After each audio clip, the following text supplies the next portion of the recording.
All right, what's going on, everybody? Welcome to the platform episode. What is this? 114, and we are barreling through this gaming season. And there's been some controversies. There's been some arguments that we have had, especially last week. So and we're talking Anthem today as well. So hopefully the waves of the water won't overflow. We have a special guest with us today, a super special guest today with us. We got hip hop gamer himself. What's up, man? I'm glad you could come through. Tell everybody what you currently got going on, and tell everybody what you're currently playing throughout the week. Yo, first off, one love and God bless, Big Dog. Thanks for having me. Shout out to everybody that's on the show and in the chats and everything like that. God bless y'all too. Thank you very much. What I'm playing right now, son, I'm playing Sekiro right now. I'm playing still playing Anthem. Gotta finish that. I'm at the end of it. I'm playing what's the other joint? Oh man, what's the other joint I got going on right now? I'm trying to remember because I'm playing some. Oh, Devil May Cry 5. That joint is crazy. That joint is straight up crack in the veins, B. That joint is fire. So Devil May Cry 5 is lit. Shit. And oh word. That's how we do it. You know what? You know what? When you're done with your that. intro, I'm gonna explain. Yeah. Well, yes, I didn't give him the life system, but once you're done with your intro, hip hop, I'm gonna give you a little bit of heads up. Got you. Oh yeah, the Division 2 and Dead or Alive 6. Those like the main games that I'm. Oh, and Far Cry New Dawn. Yeah, so I'm playing that too. Boy, yeah, so I'm playing a lot right now. Woo, you're living your game life. I see what all you're day doing right now. Yeah, so that's what I'm playing right now. All right. Well, welcome to the show. Now, just a heads up, our show is different from a lot of gaming podcasts. We have a life system. So whenever, you kind of say something that is just way too crazy or out of whack, or somehow the panel disagrees, if it's unanimous, you lose a life, and I'll play that soundbite right now. And you'll lose that life. Now, everybody starts off. We used to start off with a lot of lives. It was like 10 lives or something like that. But it took forever, and there was no pressure. So now we only start off with 6. But now with that in mind, I am actually currently in danger because of last night. Now, I know you mentioned you were playing Sekiro hip hop. So I streamed it last night, and I raged quit. But I had a bet going on. Every 3 lives, I would take a life from the show. So now I had like 20 lives. I died 20 times or something like that. And I had to play till 11 o'clock. So when that 11 o'clock bell sounded, I had 1 life left. So now I start the show in danger. Now, got you. Yo, this is dope. I really love this. I love this concept. And just being honest, my business mind and stuff like that, we should definitely talk. We should definitely talk. I could include you and your team in some things, but we just got to have a talk. But this is an incredible concept, and with the right relationships, it could go far. So yeah, we'll talk. Absolutely. Like I said, we're gonna have that conversation. And just for that, I'm going to give you what's called the life grenade. Now, what the life grenade does is it takes 5 lives away instantly, and you can throw it at anybody at the panel. Now, keep in mind, I am in danger. So if you throw the grenade at me, I insta death. So when you hear that sound, so when you throw the grenade, take somebody's life. Dude, and when you hear that, this is incredible, dude. Hopefully not me. Yeah, dude, this is crazy. This is so crazy. We're going to talk after this. I'm not even playing. All right, this is crazy. Well, that's what I'm saying. I'm welcoming it. I absolutely want it. All right, so hip hop gamers here. We're about to get into that convo. Let's get into our other introductions here. We do it in random order. Let's start with Big Mike. What's up, man? Introduce yourself and tell everybody what you've been playing. What's going on, everybody? It's your boy Big Mike here. I've been playing Anthem and Division 2 all day, every day. all day, every day. I got you. Exactly. I got you. All right, all right, all right. Well, yeah, man. Like I said, we're gonna have that conversation about Anthem because me and Dave, he called me because he wanted to stick up for Cool Cat Terry, but I feel like he still has failed in that aspect.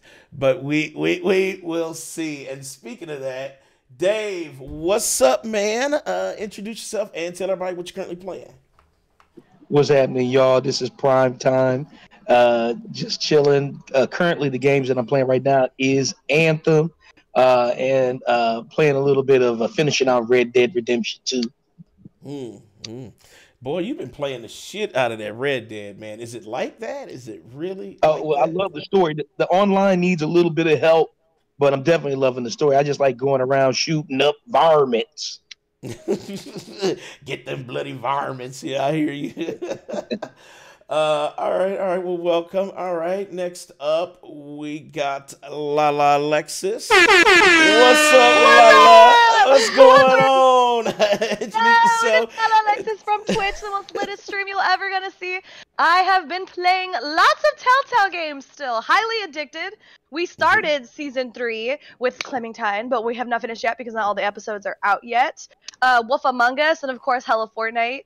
Yesterday I started Division 2, and So you took the I played plunge? for about an You hour. actually I took did. the plunge? I had it. It was downloaded. I was staring at it, and I was like, do I want to start another loot shooter? Is this gonna happen? Fuck yeah. I was like, I'm gonna do it. Balls deep. Fuck it. And so here we are. God, I said that same thing too. It was like, because I know I was still playing Anthem, and I was like, damn it, do I have the fucking time to do it? And I Right. did it too. So yeah, I was like- absolutely. I was rage quitting, and I was like, I'm fucking done with Fortnite. I'm dying too much. Like, fuck this. And I was like, so, should I play Destiny? Or should I open up this Division?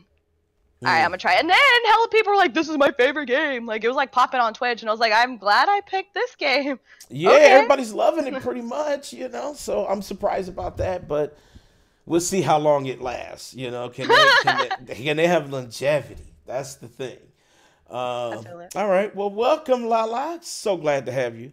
And next up, oh shit, we have the Rage Queen, Cool Cat Terry. What's up? Hold on, I know Terry's sound. Terry's sound is literally. Bitch, I want my motherfucking money back. There's Terry right there. What's up, Terry? Introduce yourself and tell everybody what you're currently playing. Hey everybody, it's Cool Cat Terry from Twitch, the ragiest and the cringiest streamer you'll ever find on Twitch. But I've been playing mostly Anthem because Anthem is live, and a little bit of Odyssey as well still, because I got like 85 hours in that game. I'm still not done with that darn thing. But I'm slowly working on that, but mostly Anthem, and loving it. It's still great, lots of fun. Looking forward to the new update coming, getting more content. It's going to be amazing. Super hyped. For sure. I saw the big update. I think it's Monday, right? That it drops. And Monday, yes. Monday hype. It's supposed to add a bunch of things. It's supposed to change loot in a drastic fashion, but for the good. And we've already had our argument about loot. Yeah, I already know. I feel like let's not do it today. Let's have a good, peaceful day today. That would never happen. A peaceful day. I know. It's like, no, fuck that. I gotta rage about something. I know something, and we'll get there because we're talking about it today. Oh, we'll get there. We'll get there. We'll get there. For anybody who doesn't know, I rage hard and I'm passionate. Right. All right. Before I get into my intro, who's in chat right now? I see Life of a Double A. I see Nick Frost. Frozen. What's up, Frozen, man? I see you, bro. Who else we got? I see LaLa in chat. Stalking chat. Nami Canada. What's up, Nami? All right. What's up, everybody? My name is Danny. I'm the host here at the platform, and I've been playing Devil May Cry 5. I've been playing a lot of Anthem. Definitely The Division and Sekiro, Shadows Die Twice, which is it's like the most beautiful injury you could ever have in your life. Like it is. I like that. You know what I'm saying? Because it's like you should give yourself a free man. Like, you should give yourself that was dope, son. All right, so there it is. That was dope. So it just reminds me of that. It's like you can't stop, you can't look away from it. You know it's bad, but you just gotta keep going, and you can't stop. And that's how it was last night with our stream. Even with me losing so many fucking lives, it was. I heard it's really hard. It's harder than Dark Souls, and when you can say that, it's scary, but it's also beautiful. And I love what they did with the series. They basically elevated that Dark Souls type thing and made it something totally different and beautiful. So we'll get into it deeper in our convos here. So let's start. And I know Hip Hop, he wanted to talk about it because he was excited. I was checking out his Facebook post, and he was sounding pretty hyped. But Google Stadia. Yo, that joint is fire, son. I know you was hyped about it. It's fire. I've been trying to tell people, all right, so let's get right into it, son. Let's get into it. So what do you think? Tell us what you think so far. I think it's crazy, but here's what bugs me out about people, especially like in the industry, because like it gets to a point where like they try to be overcritical or over cynical to make themselves seem so professional or like they're this elite thought, when in reality it's very, very simple. Like it's very simple. So if you remember, like playing on live, like, you know what I'm saying, back in the day when they came out with on live and stuff. Mm-hmm. I remember on live. Remember that shit? Yeah, like on live. So they had a lot of ambitions there. The framework was there, but you can have a great idea, but if you don't have a great infrastructure, if you don't got the right people involved or the right, you know what I mean, things can fall, which gives the perception that that something doesn't work. But it doesn't mean that something don't work. But it's the execution within who's ever on this team or whatever that was probably done poorly. You understand what I'm saying? So then move on.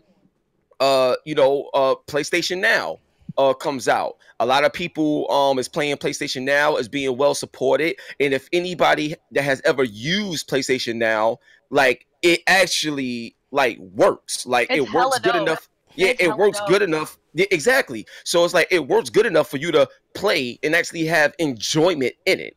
Then if you look at Liquid Sky, GeForce Now, which the latest update to GeForce Now, when I played that, everything was really good. Like it was too good almost. It was like, wait, hold up, like this is like I can actually play this whole game and enjoy this moment. Like, wait, what's really happening here? And they did that test with Shadow of the Tomb Raider with GeForce Now. All right, I know, man. That's graphically intensive too. Yeah, and I played it live. I got video of it and everything. So, like, now we move on to Google.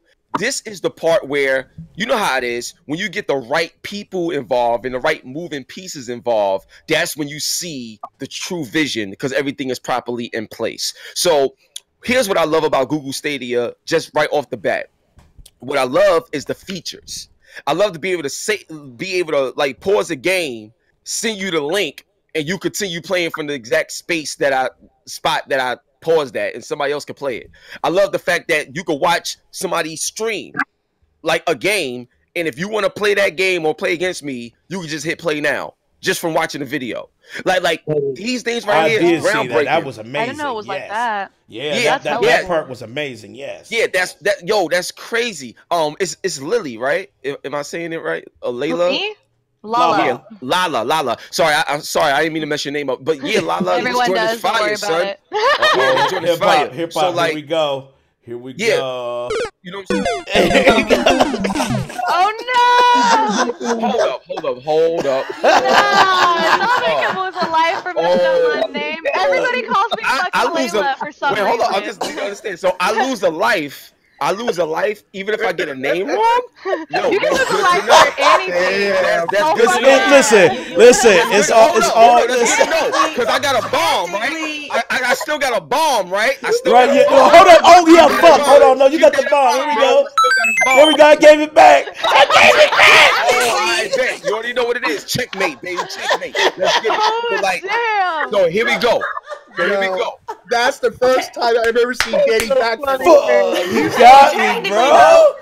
We do Oh have a my rule. God. We do have a rule that every time someone comes on without a cam, though, no matter the circumstance, they still have to lose a life. So technically, there's like 3 people here. Oh, word? Well, see, that's true, but you about to make me change. You know what? Hold on, I got people moving in my background, so I'm gonna come back on cam in a few seconds. You know, I'm gonna come back on cam. I'm gonna go on cam after I finish saying this part. So because I want to make sure I got like 3 cameras. I gotta make sure I got the right one hooked up to Discord so it can show me. But anyway, but with Google Stadia, what I love about it in that presentation is that they was very clear, very brief, and very direct with everything. They was confident when they said it. And what I love about it is you don't have to work to the least common denominator. Whatever a developer needs, it will give you.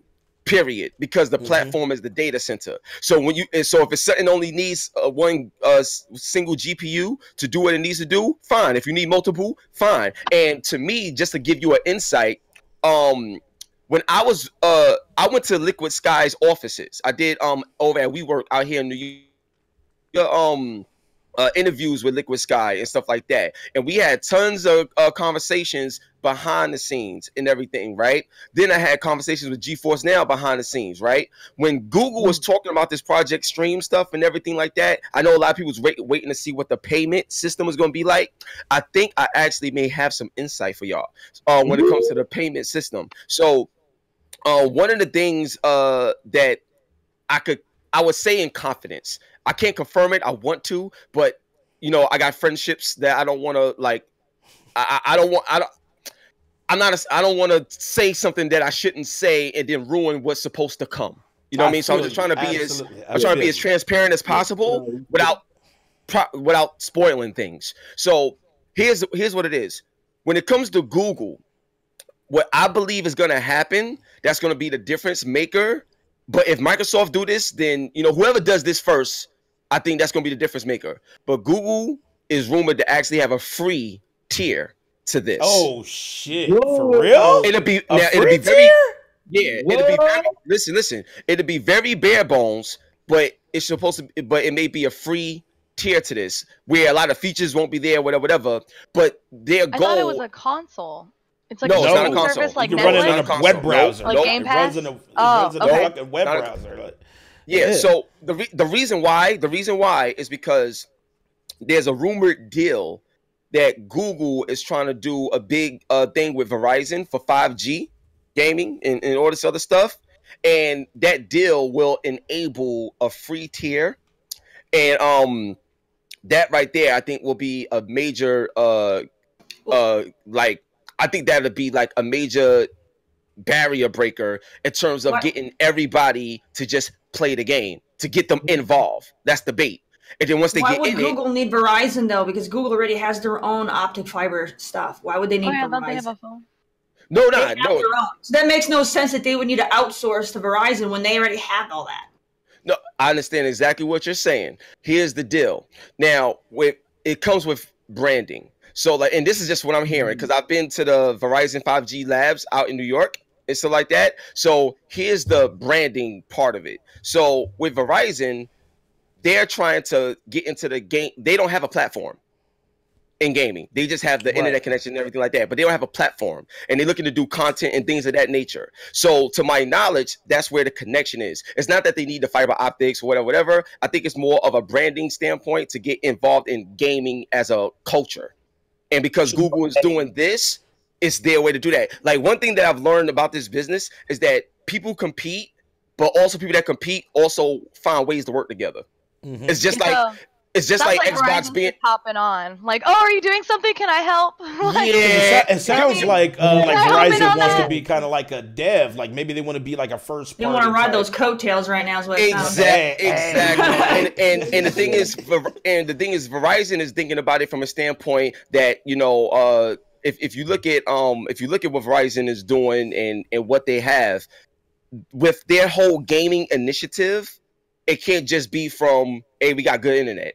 They want to do more things in the culture. Like, you know what I'm saying? And because of Google doing what they're doing and the moves that they're making and the fact that Google owns YouTube and YouTube gets all this viewership from gamers that play games, You understand what I'm saying? Like it's like a more That's of a a money play. move right there. It makes sense, yeah. Right, More of said a they're cultural doing move. right things. Yeah, I'm trying to yeah, hop on that shit. yeah, more I of a want that cultural. money.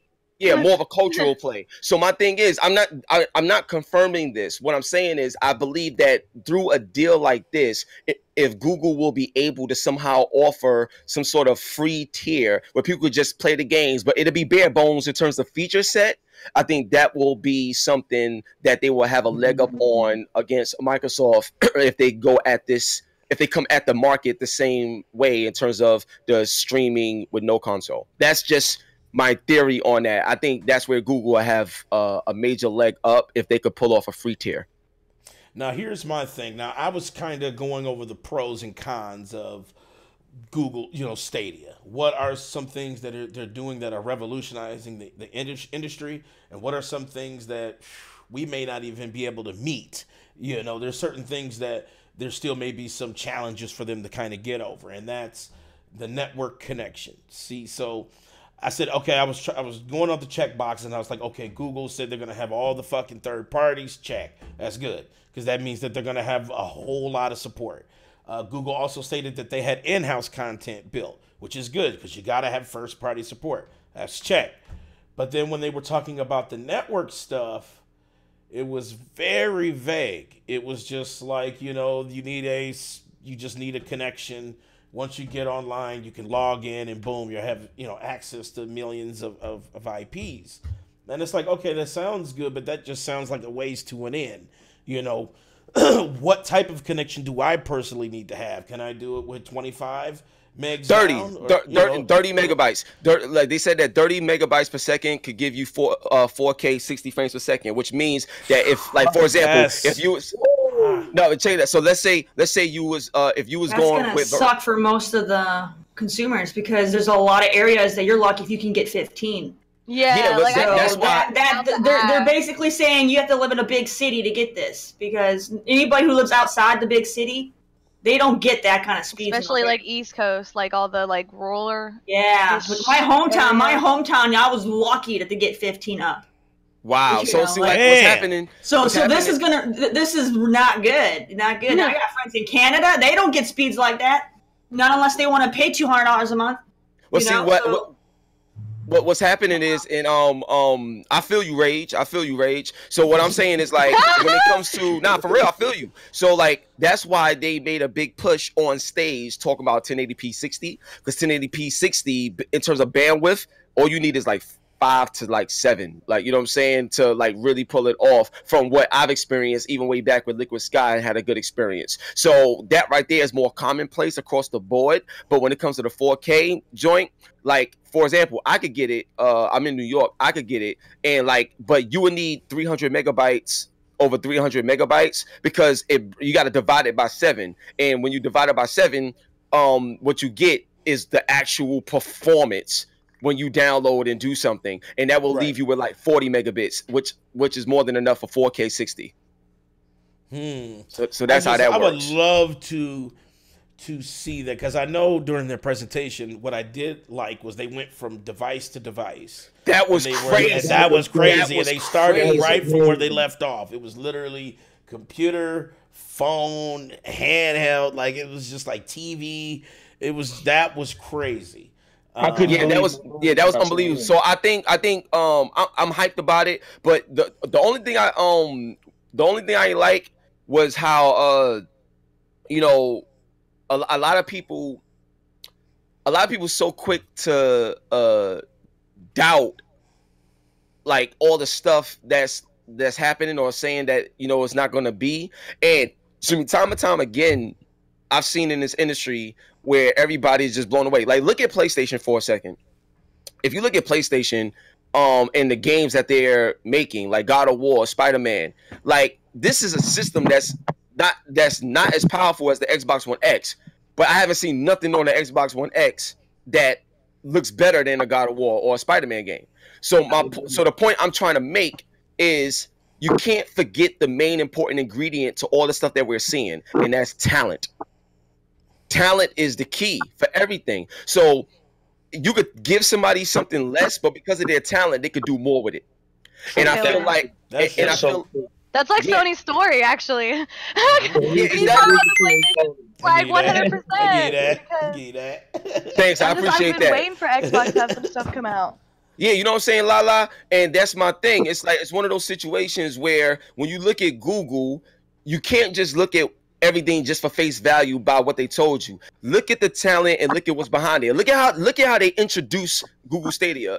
The dude that's not a gamer admitted that he wasn't a gamer, but he understands the value in the space. So he left the stage and brought on Phil Harrison. Like, that alone right there was so gangster. And you don't see that with a lot of corporations because their ego gets so involved that everybody wants the spotlight, even if you're not the qualified person to be in front of it. And that right there alone lets me know the seriousness and the investment ideas and deals that they're going to have in the future. And what I love about what they did is they set the tone. They set the tone. They made everybody aware that we coming, and in the summertime, I'm gonna show you what it's really about. But now, just keep an eye on it. It's like when Kanye and Jay-Z came out with Watch the Throne. When they dropped Watch the Throne, then Jadakiss like a month later came out with a verse talking about I see y'all watching the throne and I got my eye on it too. Like, you know what I mean? It's like now everybody's on alert. Boy, and I love Jadakiss, you know what I mean? though, bro. It's like when Kendrick Lamar dropped the Control verse. You understand what I'm saying? And when he dropped that Control verse going at everybody, then immediately my man Joel Ortiz, he wasn't even mentioned in the song, but Joel Ortiz, Brooklyn Stand Up, he came on the track and started murdering. So my point is, that's what I love about what Google did. They made a statement without giving you everything, but letting you know what's coming. Get ready, and it was great what they showed. Facts. You know what I would like, hashtag facts. Now, what I would have liked to have seen, though, and this is just because I had to dissect the whole show. I wish they would have shown a few more games, maybe even one that they were working on in-house. It looks like they were kind of showing one where it was like this, I don't know, it was like a robotic type flight armor suit this person was wearing, and it was showing the destructible environments. And I think that looks like they're working that into some sort of game because it looks like it has full mechanics as shooting, flying, all this other stuff. And, you know, it looks like it was kind of built out. So maybe that's something that they're working on, but they didn't really say that that was what they're working on. I just wish they were like, hey, you know, you can play these third-party games, but check out what Google is designing. You know, look at this shit that we're making, because you know Google has some of the greatest minds. So I would love to see. That's why I'm so excited, because I feel like if Google makes it, it's probably going to be fucking dope. Like... That's the main part. Like anything else, I'm like, meh, but like Google's got enough money and creativity that it's probably gonna be fucking awesome. Well, I'm gonna tell you something right now. I'm glad they didn't show anything. I'm glad they didn't. I'm gonna tell you why. Because the main thing that everybody wants to know when it comes to this new revolution and this new direction in gaming is how is it going to perform when it comes to multiplayer, and does it actually work to the level where y'all feel comfortable not having an offline option? Like those are the two main things, and to me, they attacked that when they talked about the multiplayer. Like the internet will never be public. Now I'm gonna tell you something right now. Every time I played GeForce or Liquid Sky or all this other stuff, like it was across like a public network ISP. Like it was like, you know what I'm saying, when I played it. So and it was good then, but it was public. And like, even though the lag was there, it wasn't there to the point where it's like it's unplayable, but it was slightly noticeable, and that's just being honest. But so what does that mean if it's public? So that means, like, you know how a lot of people could hack into your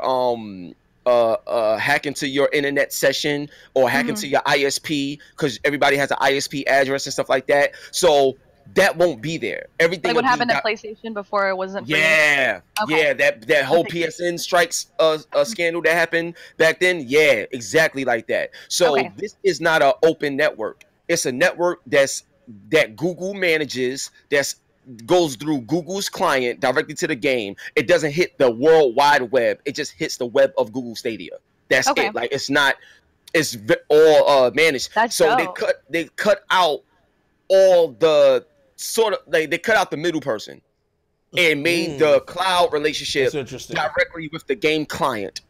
And I was like, yo, it's unbelievable. So when they did that, I was like, I hope they demonstrate that, but they didn't. But the fact that they made note of it, it's like, okay, they're doing something different already. Like, I'm telling you, all of this stuff is so well calculated, because now that they have all of this in place, the other stuff that we want to see, they probably already got it ready to show. But they got to hold stuff back because competitively, they got to be ready to hit right back the moment Microsoft throw their big hit at E3. And with Sony not being at E3, did they say they were going to be at E3? Did Google say, yeah, we're going to be at E3 to show some shit? Because I would hope so. That will be dope. I haven't seen them confirm anything they're going to be at E3, but I don't see why they wouldn't. I mean, it's a great opportunity for them to go to E3. Sorry, go ahead. I'm sorry. But no, I'm saying, like, it all sounds really, really, really good, but at the same time, the biggest factor for me that no one is paying attention to is that majority of the U.S. is rural. It really is, though. So the majority of the U.S. is rural. So that means a huge percentage of Americans will not be able to use this unless you live in the metropolitan. Like when I lived in Tennessee, the town there's going to be a lot of consumers that are going to be hating on it because they can't use this service, which is now going to give them very, very bad publicity. I don't think it's making bad publicity. I mean, we all know if we have over 50% of the population can't use it, you're going to tell me that that's not going to hurt them? I don't think it's going to hurt them because I think the 50% that is using it, that'll hurt them. That's a lot love it of though. people. That's the thing, though. Yeah, I think that's a much bigger voice compared to the people that hate on like individual games. That is a much bigger population. But they wouldn't really be hating on it. They're going to have a voice. Bummed that they can't use it. No, they'll be mad. They're going to be mad. If you see just how mad gamers get about how they can't play a particular game, and that's a small. Google does some that's shady a smaller stuff sometimes, niche. and there people. Yeah, but that's a smaller niche when it comes to an individual game because not everybody plays that one game. So you see how the outcry for that small of a niche. Now we're going to have at least half of a country that can't even use it. You know what I'm saying? But it's a whole different beast. It's not working. It's a whole different beast. Well, you know what I mean? Here's what I would say, Rage, and I love what you said because you're gonna have a lot of people, especially in this day and age, if they like something but it don't work for them, then their only option, the way they feel, is they're going to react on the emotion of negativity. So I understand where you're coming from because a lot of people do that. So I understand that point. What I would say is that brings me back to the reason why I believe Google will have a free tier. And the reason why is because for the internet connections and the bandwidths that exist like across the board in the world that people use on a regular daily basis just to surf the net or whatever, I believe that they will have a free tier, which is an option for everyone to just at least be able to have some sort of experience with it. And when the time is right and they can upgrade, because sometimes you got to give a person a reason to want to upgrade too, to get something. About upgrading, literally these places I'm talking about, they have the best thing, and the best thing isn't going to be good enough. Actually, Terry, I lived in a rural area before I moved to Cali, and the side of the town that I lived on, I couldn't have Xfinity. Like, it was cut like that. Like, you had to live on a certain side of town to have good internet. But right before they moved, before I moved, they bought all this land, Google did, and they were going to bring their fiber to Tennessee. Like, they were saying this. This was like a year ago before I moved. They're going to bring all this fiber to this rural area that I live in. And so I'm not sure. I heard they're bringing a lot of fiber to like everywhere, but I know they definitely brought it to where I was living in Tennessee. But here's the problem with fiber. For fiber to work, they have to dig up everyone's properties to put fiber in because fiber's underground.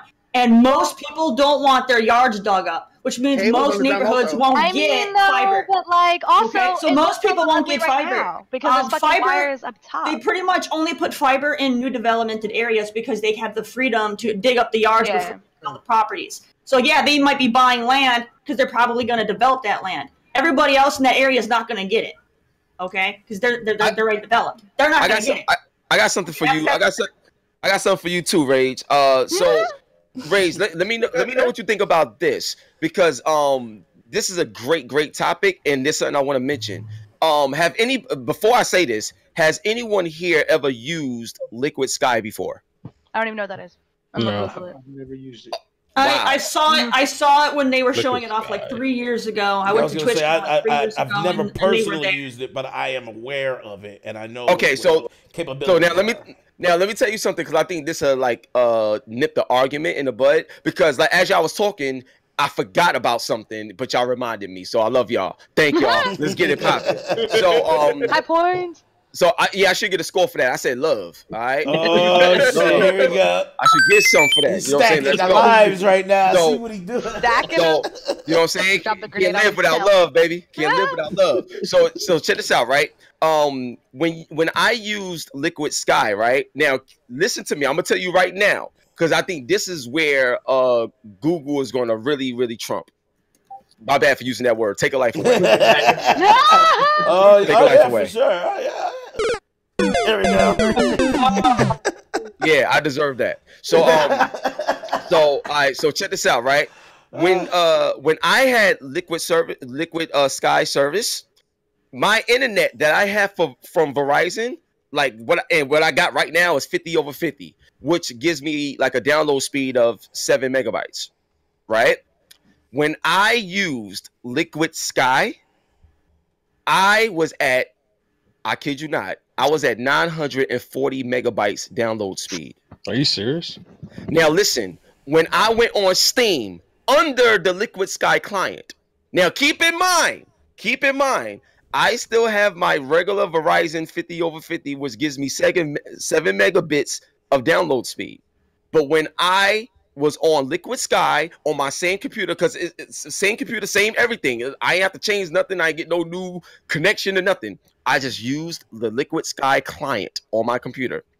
I was at 940 megabyte download speed. And when I went into Steam to download games, I'm talking about 50, 60 gig games downloaded in like a minute and 30 seconds. And I was able to play them. Shit, can we do that for the PS4? And no problem. So Yeah, the point, so the point I'm trying to make is because literally I forgot about it. I literally forgot that I did that. But through the conversation of y'all talking, I was like, oh, that's what's gonna happen. Liquid Sky it is like that, and Google, I'm like 99% sure they have that same type of infrastructure or even better, because all of this stuff that you see in Google do has been case studies on Live, GeForce Now, PlayStation Now, and Liquid Sky as a collective. All of it. And I know this because when I spoke to Liquid Sky, they gave me hints that there's other companies getting involved with this. That's why they're doing things right now so they could stay ahead of the fold, but they don't got the bank like a Google.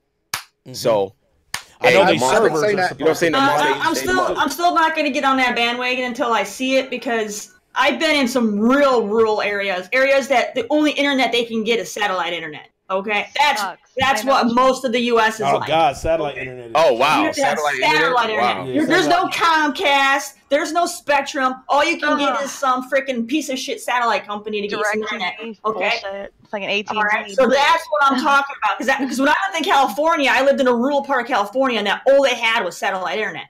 Yeah, because I was out in the desert. Really? Okay. I haven't this lived is in what the I'm desert talking in about. Cali in so long. Okay, Well, so this is what I'm worried about, because there's plenty of Americans that can only get satellite internet, and I don't think they're going to be able to run this because the satellite internet doesn't have unlimited data. No, Either. and there's data caps So and everything. just downloading that one game is going to cap them out for the whole damn month. Okay, and probably give them overage charges. That So fucking sucks. So they're not going to be able to use this at all. Okay, so that's my concern, and this is a huge thing for a lot of the U.S. I'm not even talking about the countries that have different things than what we do, but this is a huge thing in the U.S. that people don't think about because we're so used to everybody being in the cities where they can get high-speed internet or get fiber internet. They don't think about the fact that majority of the U.S. is rural and they use satellite internet. Because they changed the nature of no Comcast one thinks about too, those people, and there's a lot of them. They hit a pretty big percentage.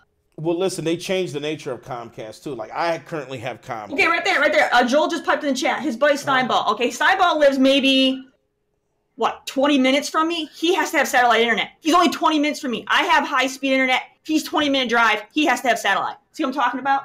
So now, Rage, I just got a question for you though. What if it does work? Like even with everything that you're saying, like let's say it comes out and everything that we're talking about right now in terms of like the satellite internet, and you don't think it's going to work. Let's say it does for whatever reason. Let's say it does. What was your viewpoint be on Google Stadia in the case where it does work, even for God. Yeah. Even for the least. If it does work, that would be a miracle. But I think it's too good to be true. I don't think it's going to work for people with satellite. I really don't. And like Joel says that your town has to approve these types of things for companies that can move in and do this kind of stuff. And so that's another big factor too. So if the town says, no, we don't want you putting your stuff in here, we got enough, then no. So. Okay. Well, listen, like right now, here's the thing. I kind of agree with you, Terry, on like the data caps and stuff. So like what I found out probably about a few months ago, I was going over my cap and I didn't know. Now I'm with Comcast. I'm with Comcast. That's what I call them. Because, because they always try to fucking milk you, you know? So, and so what they did was they added a data cap. So now you have to pay for a unlimited tier. That didn't used to be a thing. Yeah. So that didn't used to be a thing for cable internet. Cable internet was just you paid for the speed. But then they added a tier. So now you have to either have, you can get like maybe 100 gigs a month.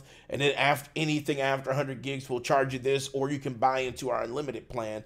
Fortunately, I do. And I get a gig down. So my internet is like, hyper speed. So I shouldn't have any issues running it. But then I think about this. Comcast always goes out too. Like they always shut down. And I don't want that moment to where I'm like, all right, I got some free time. I'm ready to game it up. I go to launch Stadia on my PC and my internet's down. It's like, okay, you know what? I can't play it at all because I can't even reach the server because I have no internet, and not because I live in a rural area. It's just because, Comcast does what's called rolling outages. And see, people don't like to hear that because that's like insider back talk, that companies don't want you to know. But they do rolling outages. And what that does is it saves bandwidth. So they can reuse that bandwidth to pitch out to the consumer. So then when they do those outages, when there's massive outages, they can save a lot of that bandwidth, reuse it, and then push it back out. But it fucks the consumer in the meantime because you don't have internet. And, they'll say that the internet will be back on at 5 o'clock, or they'll give you some arbitrary time on when the network will come back. But that's what they do. And it's just like, you don't want to be part of that. You ready to game it up and you can't because, you just don't have fucking internet. So you literally It happened to me during my stream, and I couldn't even post a tweet like, sorry guys, it's officially over. Like it was just over. That's happened to me before. But only when I had Comcast, because before I had some stupid Tennessee shit. But now that I'm in Cali, it's like Xfinity, and I'm paying what people pay to have cable. I don't even have fucking cable. I'm paying for the best high quality bullshit, best high quality fucking no caps, none of that shit. Like I'm paying out the fucking ass, and I don't even have cable. Like that's not even included. This is just to play games. I can't afford to watch TV. Right. Hey, that's where I'm at too. Here's something here's something that I would say, especially what LaLa was saying in terms of the internet and everything like that. I think that it's why the only Achilles heel that I see with Google's plan, and I love what they're doing, but if you don't have an offline option, just an offline option, like for example, even with Steam. I could play offline. I can play offline. You know what I'm saying? Yep. I don't need the internet to play it on Steam. So my thing is, I feel like I don't think it's wise for any business move to put everything in one basket. I just don't think that's wise to put everything in one basket. Now, don't get it twisted. I do agree that if you're gonna do something, go all in. Go all in. Yeah. But going all in don't mean put everything in one basket. It don't mean all in there. There's a difference. You know what I'm saying? Go all in. I get it, but be smart about your all in. I feel that if Microsoft still manages to provide an offline option for their gaming experience even if they go with the streaming, which I pretty much know they are, that right there is going to be what gives Microsoft the edge. I think Google is doing amazing things, but I do not think it's wise, because what LaLa just said is something so true. And with the rage, in the way she would rage on anything or anyone, like if you're in the middle of something, think about it like this, right? Think about it like this. I'm going to give you a scenario. And this is a scenario that could ruin Google. I'm going to give you an example of what I mean in terms of gaming culture. Let's say Miyazaki's next game, after Sekiro comes out, and it's even harder than that, right? And you're playing on Google Stadia, and everything is perfect. Everything feels good, looks good, timing, like everything is like, we having it. And something happens with the internet, and you're about to beat the boss. Oh my God! Hold on, let me play because the internet messed up. Oh my God! I deserve a life for that. I deserve a life for that. That's a good scenario. So like, oh my God! My thing is, you deserve a life for that. Yeah, that's a great scenario. There you go. Got him. You know what? Now I gotta turn the camera on. Wait, hold on, wait. There you go. All right, here we go. I'm gonna do it now. There we go. There we go. So my thing is, like real talk, I feel like that one move, that one decision, because you gotta understand, it only takes one thing to make a whole flock, a whole legion of gamers to say, you know what, we ain't rocking with this, or we ain't rocking with you, just because we don't want to go through that experience, and we wouldn't have gone through that experience if you had an offline option or whatever. You understand what I'm saying? So yeah. I think that I think Google needs to be smart about this online only thing, because here's what I would say, which I think would be very smart, because they have the ability to do the save state, like right in that very moment. I think the game would always be recorded. So that means regardless if you lose your internet connection or whatever, you are always at your same spot. Wherever, let's say the internet cuts off by accident or something like that, it's not your fault.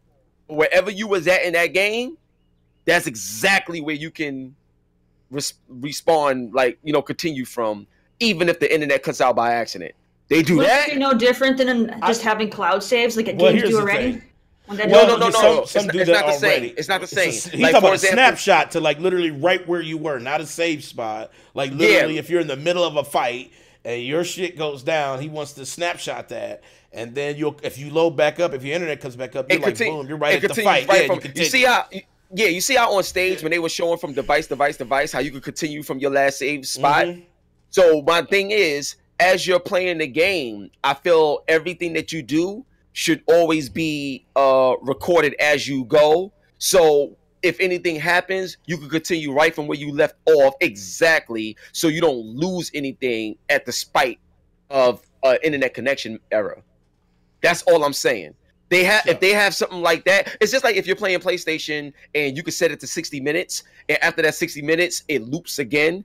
Like, because every time you're playing PlayStation, you can just save a clip, because it's always being recorded in the background, and it loops again every 60 minutes or however minute you set it. So my thing is, they should have that with Google Stadia, so that when you're playing the game, if the internet cuts out or there's any problem, you don't lose the space where you was at because the game didn't auto save or whatever. It's always being saved. Every step you make, everything you do is always accounted for. I wish they would have. It would be nice. But then what happens if you're in the middle of a boss fight?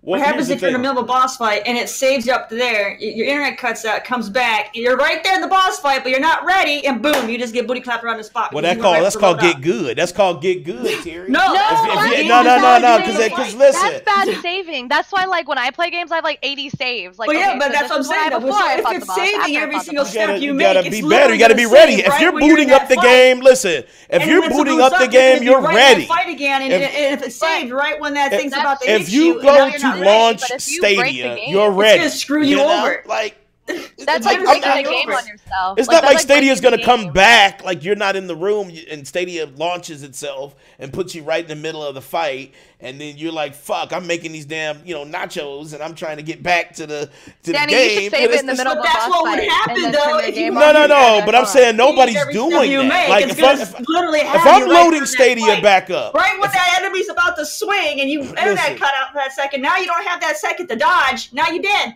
No, because I mean, that's if you're right there in the thick of it. If you're right here and you're playing and it cuts out, you're like, oh shit. But then it comes back up and you're here, you're back at it. You're it's not like you're walking away from it and then you come back and you're like dead. You know what I'm saying? If your internet was shut off, it's gonna be shut off for probably like an hour at the shortest. So you're walking away for an hour. You come back an hour later. Bam! There's the hammer. Press dodge. Oh fuck! I'm dead. Okay, let's reload it. Bam! There goes the hammer. Oh fuck! I got press dodge. And you're dead. That's what Terry is explaining. Is that if you're gonna save there, you broke the game and you're fucked. That's what would happen if you have the game set to save you every step you make, so that no matter what happens, you're right where you left off. That's what will happen in the worst case situation, and then you're gonna be fucked. Because I've done that like a bunch of times, and I broke my game by not saving it right. I see what you're saying, because you're gonna be. That's a bad idea. You're gonna be in an infinite loop of death and stuff like that. So So a better way of doing that, because I understand your point. A better way of doing that is just like how if you're looking at a YouTube video and you know how, let's say the video is live, but you could rewind it and stuff like that. Then that would be dope if they had a rewind feature. Okay. But if it's gonna just constantly save where you're at, so that way when the internet cuts out, it puts you right back where you last left off, and you're in the worst possible place ever. You don't want that. You know how crazy it'd be if you could rewind your gameplay like how you were. Oh, you broke off. That would be shit. I think that would be an exploit, because everybody would just always rewind back to do something over. That's like having like a time mechanic. That's giving your shit a time. It's like that would be an exploit though, because there's certain games that want you to make decisions and you're stuck with it, and now you're not. There's no consequence because now you can just rewind back. I'm telling you, I would use it for Sekiro.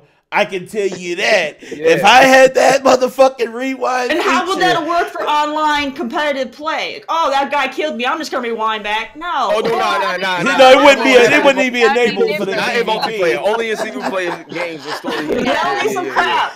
Boy, I can see it now. He's playing Need for Speed, and I'm over here beating somebody. He's mad. He rewinds back. I'll be like, "You rubber banding bitch." See, Terry, I think you're doing like a Matrix type situation.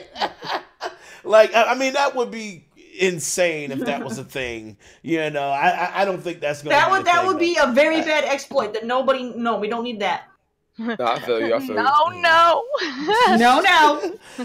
All right, let's do this. So Stadia, let's do our final thoughts on it. I'm gonna go around and see who's gonna buy or pass. I'm gonna start with Hip Hop Gamer.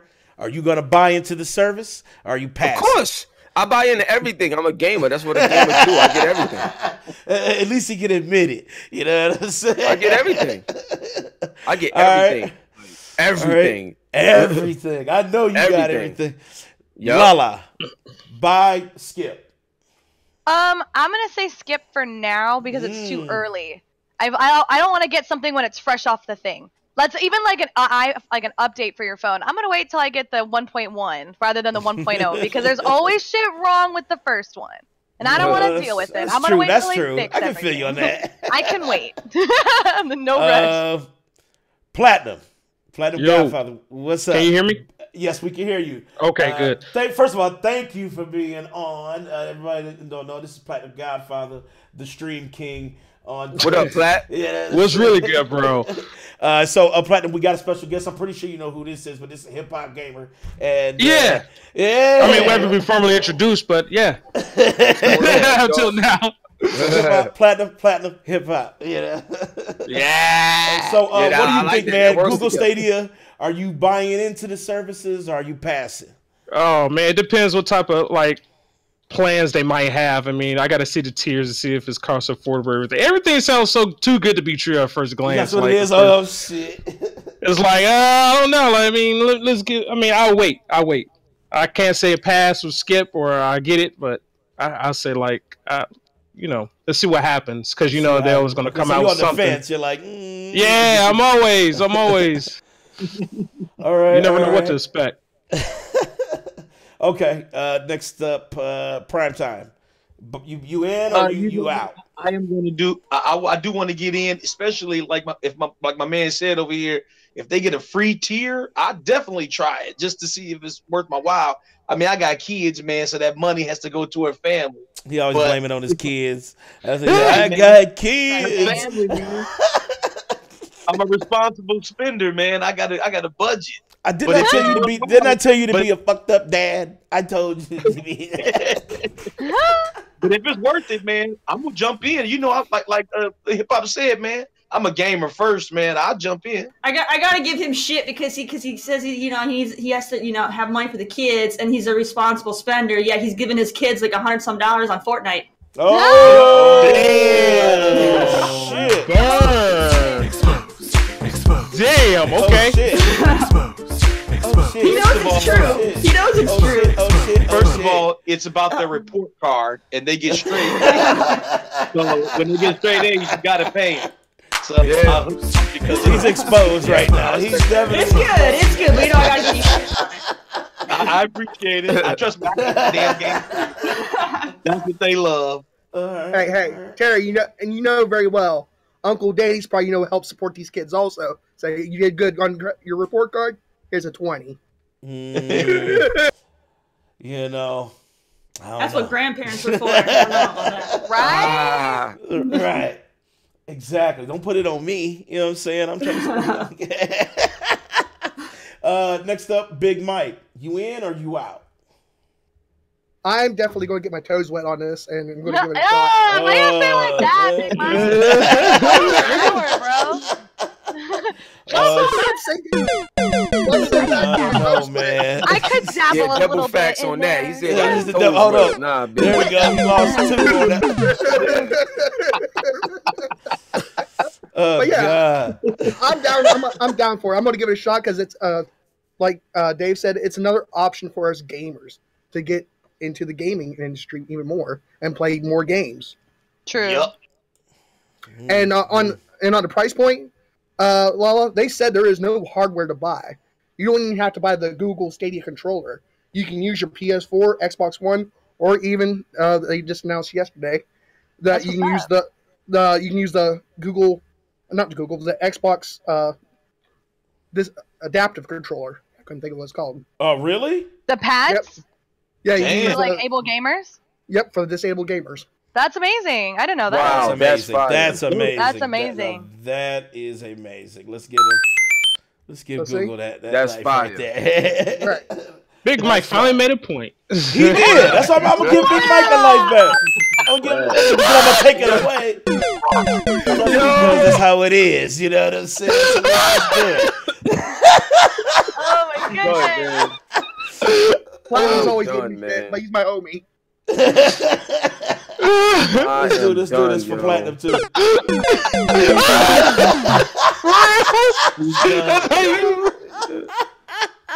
All right, that's School funny. Cat. You in or you out? We know where you at. Okay. You out. I am not in, and here's why. Okay, first, yes, I am a gamer, but I'm not. No offense, but I'm not like some of you all. I'm not an impulse buyer. I'm not going to get everything just because it sounds good. Big Mike. Okay, go. I want to make sure. I want to make sure they're not going to use and abuse me. Okay, I want to make sure it's good, and then I'll worry about getting it. All right, I don't buy want to get some everything. lipstick before. I'm not gonna just jump in because it sounds like amazing. No, I will wait. Another factor why I'm not interested at this point is until they announce there's going to be crossplay. I don't need another platform for me to be divided away from my friends. Okay, I already got friends on PC, on Xbox, on PlayStation. I don't need yet another one where I have to worry about now all these people can't join me because they can't play because they're only on console. They don't have a computer or whatever. You know, so if they don't have crossplay, then it's definitely a no. Definitely a no. I'm not about crossplay. I don't need another platform with everything. I don't need another platform that's going to be dividing me from my friends. That's the hardest thing about having all these platforms, which is why I love every game that's fucking cross-plat. Like, I wish every game could just be that way, and then everybody would live a happy fucking life, and it'd just be easy. Yeah. Now I have something to say about that though with the cross platform. I agree. I wish every system was cross platform and stuff like that. but when it comes to Google Stadia, they talked about that, and it will be like it's a cross-platform ecosystem with across Google Stadia. So no matter what it is, what you're playing on, whatever. If you're using like Google Stadia, and that's another thing too. Like Google Stadia is something that like you could use even from other devices, even other systems. Like that's something that they talked about. So we're gonna know more about that later. But we'll see how long that lasts, because as soon as something happens, Sony's gonna pull out so quick. Oh, absolutely. Yeah, I feel you. But here's something else that I would say too. Like as a consumer, we love to have cross-platform play across the board.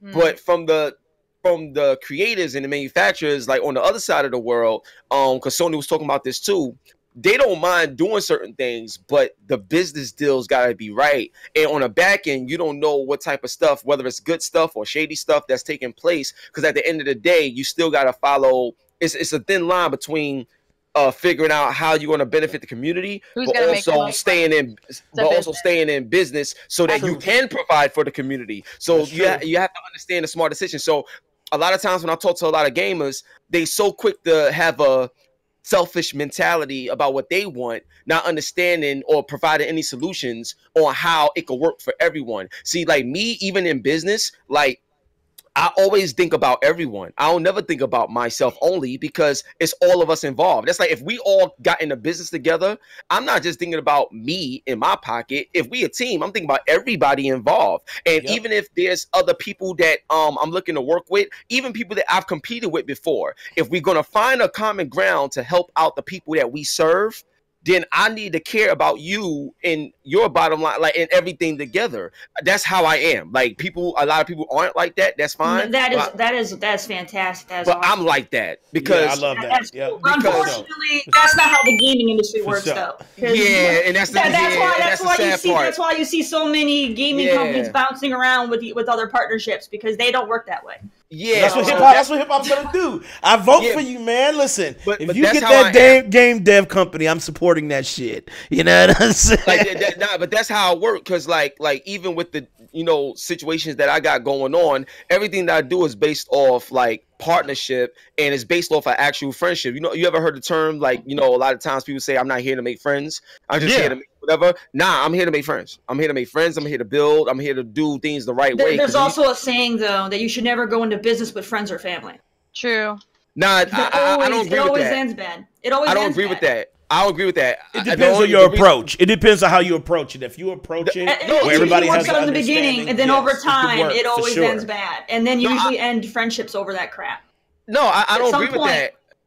At some point, there's going to be a huge business decision that's going to be made that you won't agree on, and that's when things go down. I think it depends on the level of the relationship. Yes, for sure. I'm with you on that. It just depends on your approach. No, but Ray, I'm gonna say something. I'm gonna say something very real, very real. Like anytime when you do business, whether it's family or not, whatever, it's an opportunity to see who's really who they are. Because a lot of people hide who they are when it's convenient, and when things get real, that's when you see the truth. So I'm the kind of person where I don't look at it as my family or my friends or whatever. I look at the person for who they are. I've always been the type of person where I'm on the side of right versus wrong. So somebody that I've known for years versus somebody that I just met. The person I just met could be right on the situation, and the brother that I had all my life could be wrong. I don't care. But at the same time, their person might change. And say 10 years down the road, your company becomes like a multi-billion-dollar company. Right. That person's now perspective may change, and they're not the same that they were when you got into business. Hip hop. But now you stuck with them because they're a partnership. Let me explain something about Terry. That's what always happens. About Terry. Terry she has no light where she is. It's all dark. She lives in a house that has no windows. Your own. Yeah. Look at how many people get kicked out of their own company because they're bored. It kicks them out of their own company they built up. That happens a lot too. So the biggest example is Steve There Jobs. is no safety net in your business. You literally could lose your own business because your board of directors kick your ass out. Okay. No. Well. I hear what you're saying, but that it all goes to how you build. Right. Everybody has a different way of how they build things. I'm the point I'm trying to make is, I'm just trying to say it the correct way so I can bring clarity. Is when you are in the process of working with anyone. For example, I'll use you as an example. If I say, yo, Rays, I got this dope idea that'll work out such and such or whatever, and it's going to take this to do it. Are you in? And do you like this? And let's say you look over it and you say you like it and it's cool and we go do it. Now, let's say there's a major decision that needs to be made and we don't agree on it and stuff like that. Well, then what happens is, in my opinion, is if we go into doing something and it's like a 50-50 thing, then if you don't agree, then it don't happen because it can't work unless we're on the same page. So the power is in the situation. If the situation don't work, then we can't move forward on this particular situation, and that's just fine.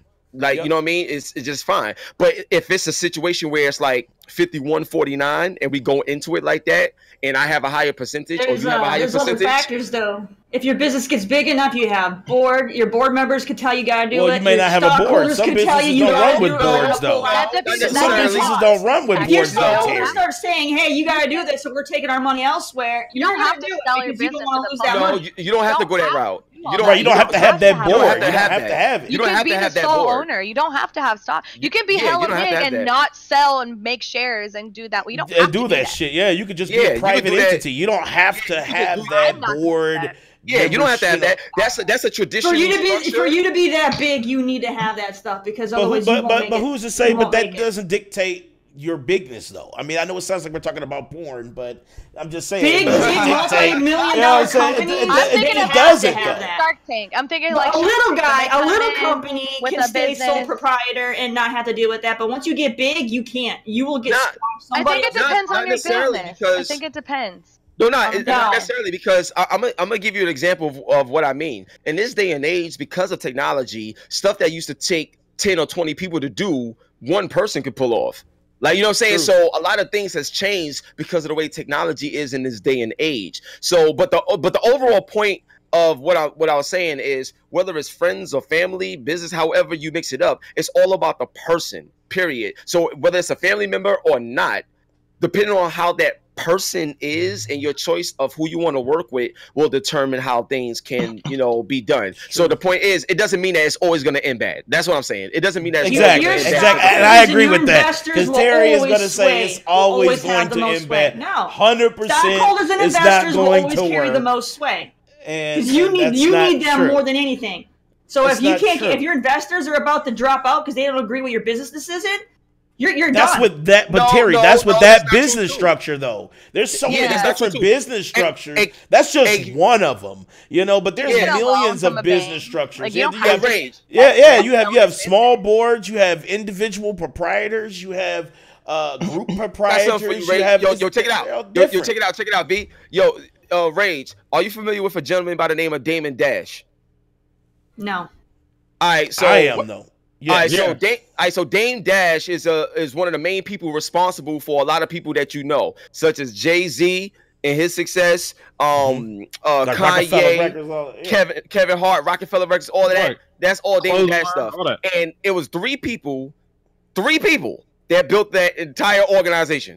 Just three people, and they built that entire organization. And it was just three people. That's it. You know what I'm saying? So the point I'm trying to make is, look at how big Jay is, how big Kanye is, and all of them, and that whole organizations that they built that you see today stem from three people that came together that is it still hip-hop. Three?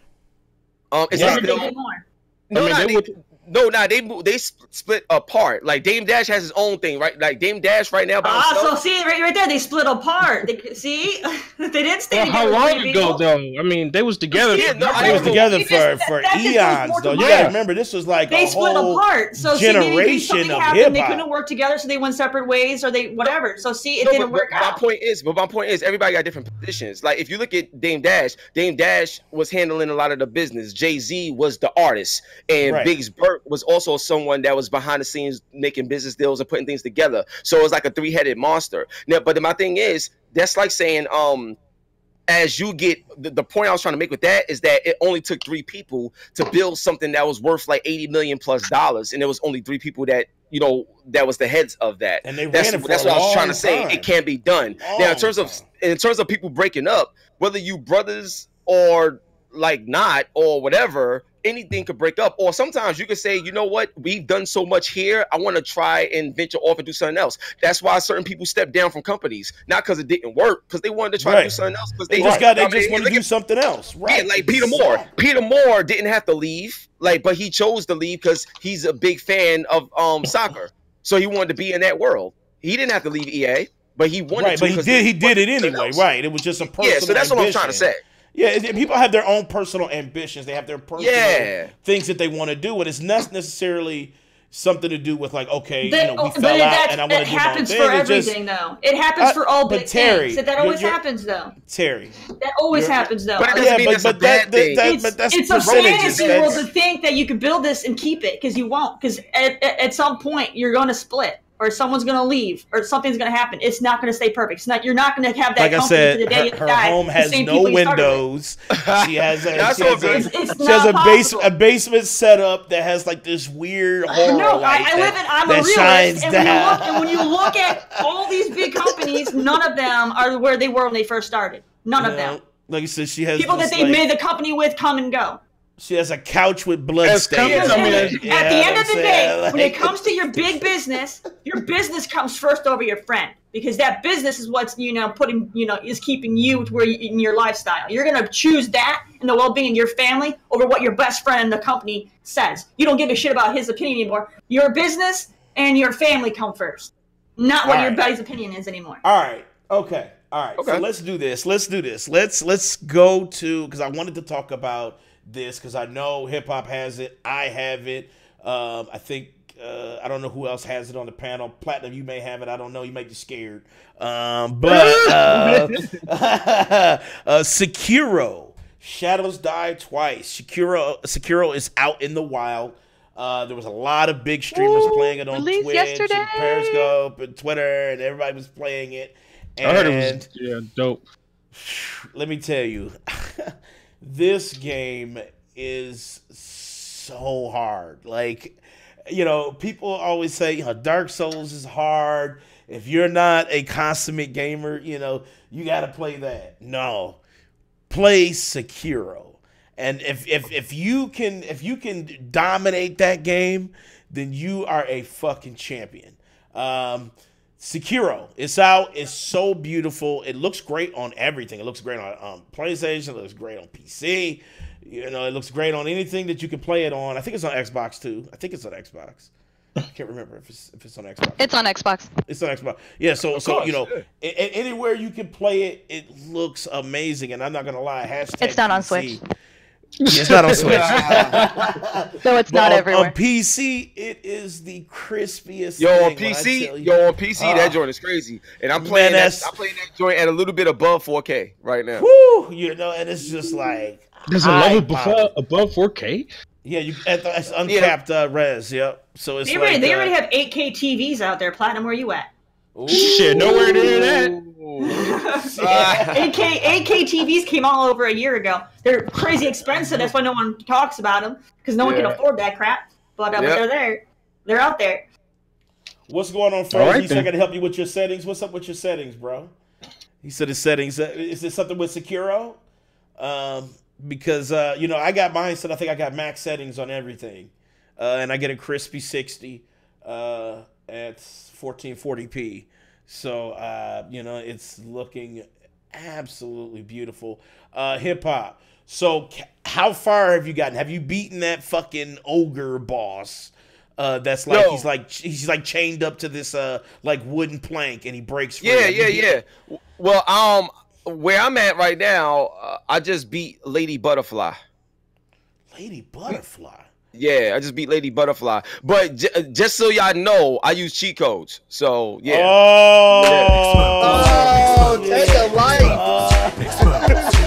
Yeah. Oh, shit. So I use so y'all know I use so I got infinite health on, so I'm enjoying myself. I'm having a great time with the game. Yeah, I knew where you were at there, hip hop gamer. I was watching one of my friends play last night, like wee hours in the morning, on Lady Butterfly, and she's a beast. But like, she was real. I was just like, she's real. Yeah, she's real. So like with me with Sekiro, the game is crazy. Like, so the first time I played, obviously I played without the cheats, and what I love about it over Bloodborne and Dark Souls and Neo is that it felt fair. Actually, it felt really fair. Like just the core combat, the speed. There was no tech issues. Everything was silky smooth. Timing. I love the counter slash. I love the evasiveness, you know, when you get the grappling hook, like the overall thing just seems so fucking dope. It reminds me of Onimusha, but more advanced. It's like Tenchu mixed with Onimusha mixed with Dark Souls. So you got So that joint is fire and stuff like that. So I love the game. Is like, and like I said, the game is hard, it's tough and stuff like that. But I love the game. But at the same time, I want to play the game, get through the story and stuff like that. So yeah, I'm using cheat codes, and I encourage everybody to use cheat codes. Yo, wait, hold on. Let's talk about this real quick. Let's talk about this quick. You know what's so funny? A lot of people in this day and age, in this generation, it's like they got this big issue with like using cheat codes, like, you know, against a computer, single player games or whatever. But we grew up on it. Like, I remember having, like Game Genie. Hold up. I remember. Wait. I remember having. They were intended to use after you beat the game legit, and then you can only have fun and you dick around all the cheat codes. No. Yes, as a kid, I always beat the game, and then I would go back to use cheat codes and just have fun with it. Yes. No, see, that's the difference. That's the difference where you allow other people to dictate how you should do things. I do what I want to do when I want to do it. That's leadership mentality. So what you want to do is not play the game as intended. No. So if you don't want to beat the game legitimately the first time, you know what's so funny? When people say, hold up. Here's the point I want to say, right? The only time that cheat codes are accepted is in Grand Theft Auto to make your car fly. Exactly. Hold up. No. We're gonna break this out right now. We're gonna break this right now, right? All right. So Rage, what color is your hair? Here's my point. Rage, what color is your hair? What color is your hair? Purple. Was you born that way? No. So your hair was not intended to be purple, but you wear it that way, right? You gotta Okay, so shit! Exposed, but we do that too. Whoa, the point. So the point is, what I'm trying to say is. Were you born with a mustache? No. So why you got one, man? Hold on, let me finish. Hold on, wait. That's wrong. That's wrong. You grow mustaches. You know. Have no mustache coming out the womb. That's natural. That's a natural. Your hair is not naturally like that. You made it like that. So the point I'm trying to say, that was a bad analogy. You need to have 2 taken away for that one. This is natural. God gave you this. This is natural. Yeah, Rage. Let's go, Rage. I love you, Rage. Let's get it. So the point I'm trying to make is if I spend my money on a game, I can do what I want with it. And I can play the way I want to play. Because everybody plays differently. So, for example, right, if you want to play the game, when you play a game the way the developer was intended for you to play, that means everybody's supposed to play the same way. No, that's why they say play styles, because everybody plays differently. So it's just that people don't approve the way I play, but I don't care to think about what other people feel. The way I should play. You can have different play styles without cheat codes, though. You're absolutely right. You're absolutely right. But cheat codes is a play style too.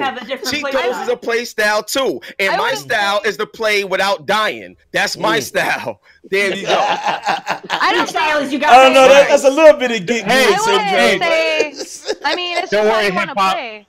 Sarah took an L last weekend too, so don't worry. She could take another L today. I'm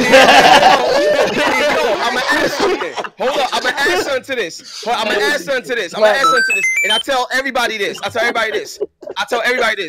Yo, if I'm using cheat codes in a game against a computer, like there's no problem. I don't care. Yourself, though? Like, that's all that matters. Who else cares? Exactly. That's all that matters. The only time I think cheat codes would be kind of shady is if you're streaming and you're trying to show people the quality of the game. Like, oh, I'm gonna cheat and show you how to win. Like, no, I wouldn't really recommend that.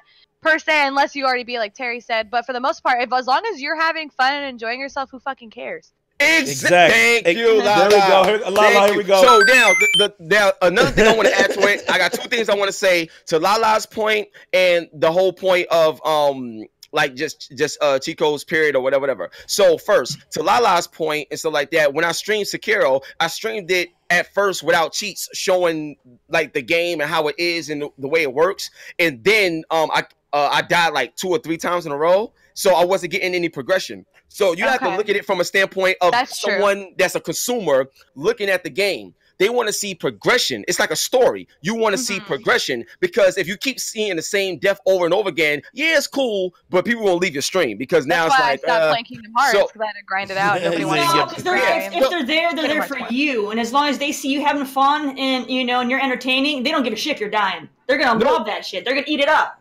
No, now listen, to Rage's point, I agree with you. That's true too. But you do have people that's newcomers that don't even know what's going on. And they take a liking to me, but I'm also trying to demonstrate and show them something. And that moment, they could be turned off because they're not even gamers, but they're trying to get into that world and understand it. So all that stuff plays a role. They can still be turned off though too, because you're gonna get new viewers coming in, and you as a content creator showing them how easy it is now, because they might not even know you have No, it's not easy. Yo, even with cheat codes, it ain't easy. Yo, I was about to say, you know that shit.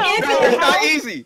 Hold on, how many times you get tossed off the cliff? You can't die. There's no consequence. No. How many times you get tossed off the cliff? Because I know you got tossed off the cliff. If you have infinite health, man. Yo, Rage, no, let me explain something to you. Yo, Rage, I've been fighting like people, and it would take me like damn near 35, 45 minutes just to beat somebody that hard. It's still hard, even with infinite health, it's still crazy hard to just get the attack right. The game is amazing. Like, but my point is, what I really love about it, to me, is anybody that wants to learn, and this is like real, I'm being real serious. Anybody that actually wants to really learn like the game, if you have the cheat code on, you could really actually study the game and really learn like a lot of things. Because a lot of times, if you're trying to learn something and you die real fast, it's like you gotta keep for every time you die, you gotta go all the way back, do this all over again, and then you'll discover one new thing when there's like 4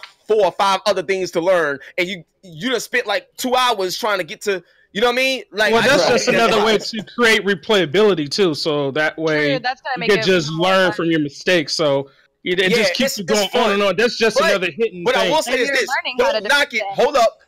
All I'll say is don't knock it till you try it. Because I've been playing games like, I got cheat codes I'm gonna use on Lion King for Genesis. Like, oh God! I would definitely do that because I never beat that. Yeah, I was doing that. When they sting shit. I always die every single time. Yeah. So my thing is, what's so funny about people in this generation is it's like they want to use it, but they scared of what other people gonna say about them. They're not a real gamer. I'm the realest gamer. I got over 300,000 games. You think I'm like I've been playing games since I was 4. Thing to say people, you're not a real gamer. I'm playing fucking games. Like, what's a real game? I can't. I don't Thank you, LaLa. Yo, give LaLa fucking life. Go give to LaLa life right now. Why does that make you like? What's the definition of a gamer? I play games over 40 plus hours a week. Am I a real gamer? I don't win all the time. I'm fucking trash. Yo, but yeah. So that's my whole. Me off that everyone keeps saying it's like trash player. Like, shut the fuck up. Yo, you're really good. Shut up. Why can't I play? And the final thing I would say is, if a person got an issue with me, like, using cheat codes or saying, you trash, then play against me. Let's play some Tekken. Let's play some Street Fighter. Let's do it. Let's play some 1v1 right now. Because I'm gonna tell you right now, you play against me, especially with that energy, you're gonna need a cheat code against me. Yes. Let's go. Give me some life. Give me some life. I might have to test that theory though. I might have to test that theory because I know you play Street Fighter, and I'm trying to see if you can talk it like you walk it. You know what I'm saying? Like, come on, man. Let's go, son. We play Street Fighter, play Tekken. We can go at. Yo, I got. I don't want that Tekken, bro. I got a list of it. Yo, shout out to my man Iron from the Iron Lord podcast. But he got at me because I was playing Cuphead and I used cheat codes on Cuphead so I could beat it. That game's hard as fuck. That game's hard. I love it. The game is amazing. But I used cheat codes and he called me out. And let's just say he never beat me. in Texas. I beat him 5 games straight. All right. So and we came best of friends on a whole nother level because of that. That's my brother right there. Is like the reason why I'm a gamer is because of my big brother. I've watched him play for years. He got Resident Evil 2. We're sitting there and we're watching it. I'm watching him play. I haven't even got to play Resident Evil 2. Beat it. Oh wow! Oh, you gotta play it. That game is fire. I'm so stoked. And like, when he'll get stuck and he'll go to IGN, find the walkthrough, and be like, "Oh, that's what I gotta do." I mean, and that's considered cheating. But you're fucking stuck. Hold up. Like, Yo, what do you do? LaLa, I'm gonna add that on Google stage. Hold up, on Google Stadia stage. What was the Google Assistant used for? What was the Google Assistant used for? If you stuck on a level, you could just holler at Google.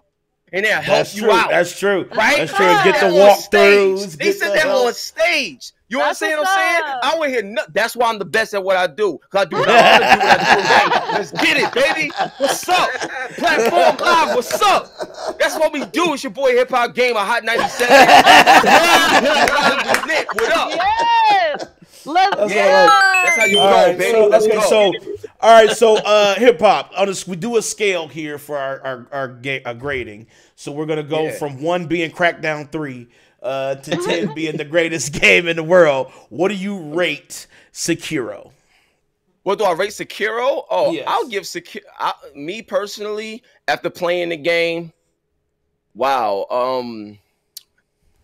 I would give it a 9.5. The only reason why where the 0.5 coming from is because when you're jumping around and dodging and stuff like that, like I wish that from a level design standpoint, there's a lot of times where an enemy could grab you and just like throw you off a cliff or something like that or whatever. It would have been real dope if you get thrown off certain areas, you could grapple hook, or there was a way where you don't easily fall off the stage. Dude, like, that would be dope as fuck. That'd be dope as fuck because like if you get tossed in the air, you can do like an air recovery, and if you're near somewhere where you could grapple, you can save that life. It's like a split-second decision. Like, oh shit, like that. I think that'd be really cool. That's the only 0.5.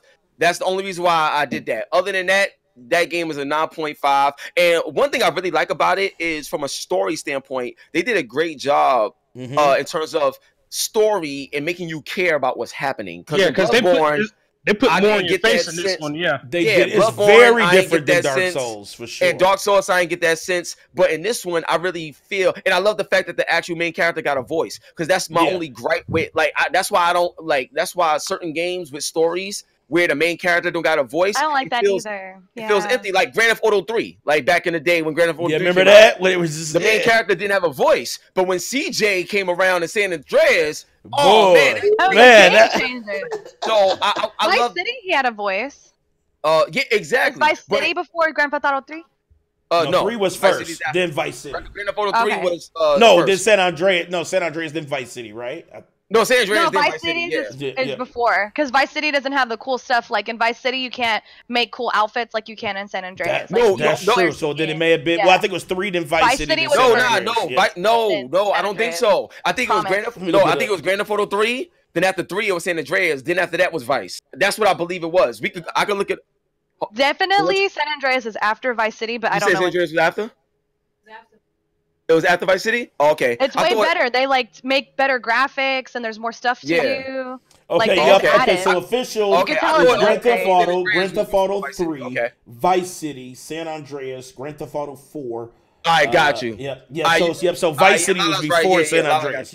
Got you. You're right. Okay. So now, I wasn't sure. So my thing is, so the point is, even with the Division 2, and I spoke to Ubisoft about this too. Like, that game is so amazing, but for the main character to not have a voice, I know. That's the only thing. I think the only game I like that your character doesn't have a voice was in Destiny 2, because by the time you finally spoke, it was very fucking intense, because you didn't speak until like the fucking 3rd DLC with the Forsaken is the only time you've ever heard your person's voice, and that was like mic drop. It was fucking intense. So I guess that's the only time I really liked not having a voice. I like Legend of Zelda. Legend of Zelda is probably my favorite game where the protagonist doesn't really speak. But I definitely that game. Yeah, but I give Sekiro. Yeah, if I was because I don't do number scores, but if I was, I know you don't do number scores. That's what I was like, but 9.5. All right, bet. All right, let's see. Has anybody else played it? Because I know I have, so I'm gonna give my score. I'm gonna wait till the price drop. Oh, okay. I see. 1 out of 10. I am in agreement with you, hip hop. I'm gonna give it a 9.5. With that idea that you stated about being able to recover from cliff tosses. That would be perfect 10, but I'm with you on that. But it would be a perfect 10 if it was perfect 10. But the struggle I had last night, like it was like I was a glutton for punishment, man. Listen, I'm gonna tell you. I'm sorry to cut you off, bro. But what system you got it on? PS4? I got it on PC. You got a PC? Yo, listen. This is what you do. Go to cheathappens.com, bro. Here we go. cheathappens.com. Download the trainer. And I'm telling you, even if you don't want to use infinite health, whatever, that's fine. But understand, don't knock it till you try it. Because if you try it and you start playing it and learning the game more, seeing certain things, whatever. Because when I use, here's what I want y'all to understand. I don't just run through a game because I got cheats. I play as if I don't got them on. I still play. I'm still trying to play the game the right way and learn. But I don't like going back. Yo, I would, you know what I'm saying? Like, come on. Y'all see how many games I'm playing? I got like 7 games I'm playing at once right now. Like, you just want to play the story. You're not trying to listen. You just want to enjoy. This is not esports. All right, this ain't esports. I ain't trying to be the best Sekiro player in the world. I just want to play the story because the game is fun and it looks cool. That's it. See, like, you know what I use trainers all the time. I do. Like I used it for Ocean Sphere. I've used it for Tales games, and I didn't really do infinite health, but I did do like infinite magic, or I do infinite money, so I don't have to worry about the money stack. I'll just hold up. Let me explain something to you. The first thing you do is give yourself a whole bunch of money so you can have I give myself a bunch of money. I got infinite magic or infinite. You know what's so funny? I love this. I love me. I love me. Let me tell you what I'm about to tell you right now, B. You sound like fucking Ocho Cinco over here. I love me. I love you. That's the problem. Well, you know what's so funny? That's the problem. Not enough people love themselves. That's why they're so bitter and angry. But anyway, let me tell you right now. Because when you love yourself, that's the only thing you want to give the people. You know what I'm saying? I love y'all. Now let's get it poppin'. So now let me tell you something. Hey, first of all, I love Rage. Rage is sitting there taking it all in. I love my Rage. Clap it up for Rage. Right there, son. Yo, all right, so let's get it in. So fucking now, Terry. I know Terry raging like a motherfucker right now. So let's get it in. I'm gonna tell you right now with the with the whole cheat codes and everything like that. So when Assassin's Creed comes out, right, and they got time saver packs that you can buy and stuff like that. So far, so many people be like, oh, why are you using cheat codes? Why are you doing this? Yet they're buying them. Yeah, that's true. They are buying them. Cheating with money. That's the pay to win shit. Yeah, no, my thing is, it's cool to cheat when you're paying for it, when you're buying. Right? That's just so my thing is, Ubisoft will sell you something that will or like for example, if like with Devil May Cry, if you want to buy orbs, you can buy orbs. Yeah, you can just cheat the system. That's cool. Have infinite orbs and shit. Yeah, or I could just use infinite orbs. So my thing is, it's not cool to use cheat codes, but it's cool to buy them. I swear to God, I'm about to use that train on Devil May Cry. Though I ain't gonna lie, I might use that on Devil May Cry. So the point I'm trying to make infinite orbs, man. I might do. So the point I'm trying to say is like the logic that people try to use against me. The moment I flip it and use the same logic against them in their certain situations, now it's a problem. Now it's a blah. And that's why anybody that debates me. Anybody that tries to get at me, the first rule of thumb. Remember, I'm a journalist. I'm a journalist. Meaning that you can lie to me with your mouth, but I understand body language too. So I'm gonna tell you, I'm different. So my thing is, when it comes to logic, I will take any piece of logic or analogy to use against the way you think.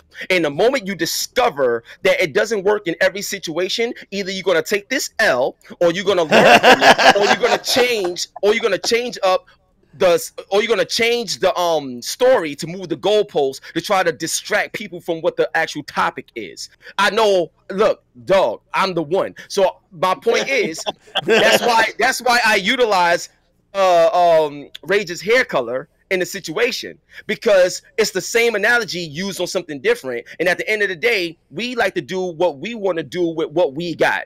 And just like how you got your hair, just like how I may wear my hat to the side, just like how we may have different PCs or whatever we want to do, we do things our way. That's what makes us great. And the moment somebody don't approve of something, who gives, so what? They can say whatever they want about you. You do you. Platinum eating this up. You do you. I'm loving this. I'm loving it. I'm loving this. There we go. All right, so there we go. All right, so Sekiro, we know that's a must-buy. We highly recommend it here at the platform. Hip Hop Gamer, stamp of approval. All right, so now let's talk about something a little more, I would say this is a little more deafening. Hopefully, I won't get into my feelings because I think this situation is innocent, but it was hilarious and it was offensive. But it was with Xbox. So let me pull it up for the viewers here so they can see what I mean here. So pull that up on the stream for them. Share the screen because we love sharing our screen. Yeah, because we're gonna share the screen so they can see. So let me do. Where is it? Here it is. Yo, Hip Hop Gamer, were you gonna let me take that bet off you, homie? Oh! That's how it is. Yo, yo, I'm seeing you looking pretty good with that belt. I'm just saying, Platinum look better with it too. You know what I'm saying? I got the chromed out at Platinum himself. You feel me? Oh my God! Check this out. Oh my God! Yo, damn, son, where'd you find this? Yo, check this out. Oh, yes. Yo, take a life away from Platinum because I'd rather you do it before I do it. Let's go. I'm just saying. Let's go. What game? Oh shit. Okay. What game? What we doing? What we doing? Oh, radio silence. Dead or Alive 6. What's up? Dead or Alive. I don't have. You know what? No, Tekken 7. Yo, let's go. And Mortal Kombat 11. Oh, let's do that. Yo, I'm in the beta right now. You want to play against me? Get it in. The open beta's out right now? The beta's out right now? No, well, yeah, beta's out right now. Yeah, the beta's out. If you pre-ordered. No. Only if you pre-ordered. No, hold on. This is stress test. This is the stress test beta. No, I'm in the stress test right now. Oh, okay, yeah. No, I'm sorry. Release is on the 26th. Yeah, I like okay. it. Yeah. All right. So, but however you want to do it, what system? PS4, baby. PS4? Okay, cool. So this is what we'll do. We'll stream it and stuff like that. And on the next podcast, you can run the video of how I destroyed you. How about that? I love the confidence from this man. I love it. Oh my God! All right, so let's lock that shit in. You know? Yes. Let's lock that in. We lock that motherfucking shit in. Tekken 7 and Mortal Kombat 11. I'm looking at it. Be ready. When Platinum loses, he always wants to try again. And one more turn. Oh, Platinum! No faith. It's always best 2 out of 3. Oh, let's go! I'm telling you, sir. And like my whole listen, let me. He lost to me in racing. Oh! Rematch. Who won the first time? He wanted a rematch because he couldn't take the fact that he lost. So he wanted a rematch. I said no, it's done. Oh, platinum. I'm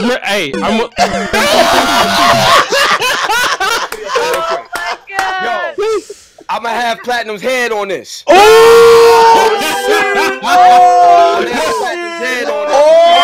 man! I'm gonna have Platinum's head on it. I call it now. If he loses, he's gonna be begging you for a rematch. I ain't gonna be begging. Yes. If he loses, he's gonna be begging. We're gonna set this shit up. No, it's not a I'm gonna hold you to that. Let me explain something to you. Like when it comes to like if we just playing games having fun, that's one thing. But if we like really trying to battle, like he want that belt. I'm gonna bust my ass to get that belt. Listen, my whole goal is to hurt your feelings. Like my whole goal is to make you think twice. I know what that entitles. Believe me, I know what that entitles. Like, you know what I'm saying? I know what that entitles. I know what that entitles. I ain't gonna let that shit go down. All right. Okay. All right. It's not gonna go down. Not on my watch. Not on my watch. Okay. Shit. Right. I know what that entitles. All right. Cool. I know what that. You know what's messed up? You just showed me your watch, but it was dead. It was all. Oh shit! It's electronic. Thank you. It's electronic. You know what I'm saying? He gonna show me a watch. He gonna show me his watch with nothing on it. Instead of his tail too. You know what I'm saying? He gonna show me a watch I with nothing on can't it. wait This to is like, see this. Yo, I'm telling you, yo, listen, I'm the worst person to have a face off with. Like, you know what's so funny? You know what's so funny? You was talking about Mortal Kombat, right? Ask Tyler, one of the game developers, what happened to him. What did happen? I don't know. Ask Tyler what happened when he met up with Hip Hop Gamer at the Mortal Kombat anniversary event in New York City that I hosted. Ask him what happened. He's one of the developers on the game. Ask Tyler. Shout out to Tyler. But ask him what happened. Shouts out to Tyler. If you want to come on the show and talk that talk, you know what I'm saying? Come on. Yeah, so I'm we'll talk to you too, Tyler. I'm here for it. I'm down for any challenge. Let's go. All right, so we're going to see. What we're going to do is we're going to get it set up. Yeah, we're going to set it up. Cross-promotion for Platform and Hip Hop Gamer. Definitely. And, you know what I'm saying? He can shout it out on Hot 97. We'll shout it out here on YouTube's World. And we will see. And if you lose Platinum, though, you know you got that rude awakening coming. You know you do, right? Platinum, where you at? Like, cause I'm in New York. Where you at? I'm in Ohio, bro. Oh, wow. You know Ohio. Yeah. Okay. Yeah. Cause shit. You know me. I do a live. I'll tell you, station. And we Okay. station. Hey, if I had an opportunity, I would love to go to New York, bro. I'm telling you, so I'll tell you to come to the station. Make that drive, Platinum. Go up to New York, son. Hey, man. Listen. I will help you with the plane ticket. If that's what you're trying to do, Platinum, I will help you with the plane ticket. We can say that right here. Everybody watching. If you take that challenge and you play him on the show, you know what I'm saying? I will help you with your plane ticket, sir.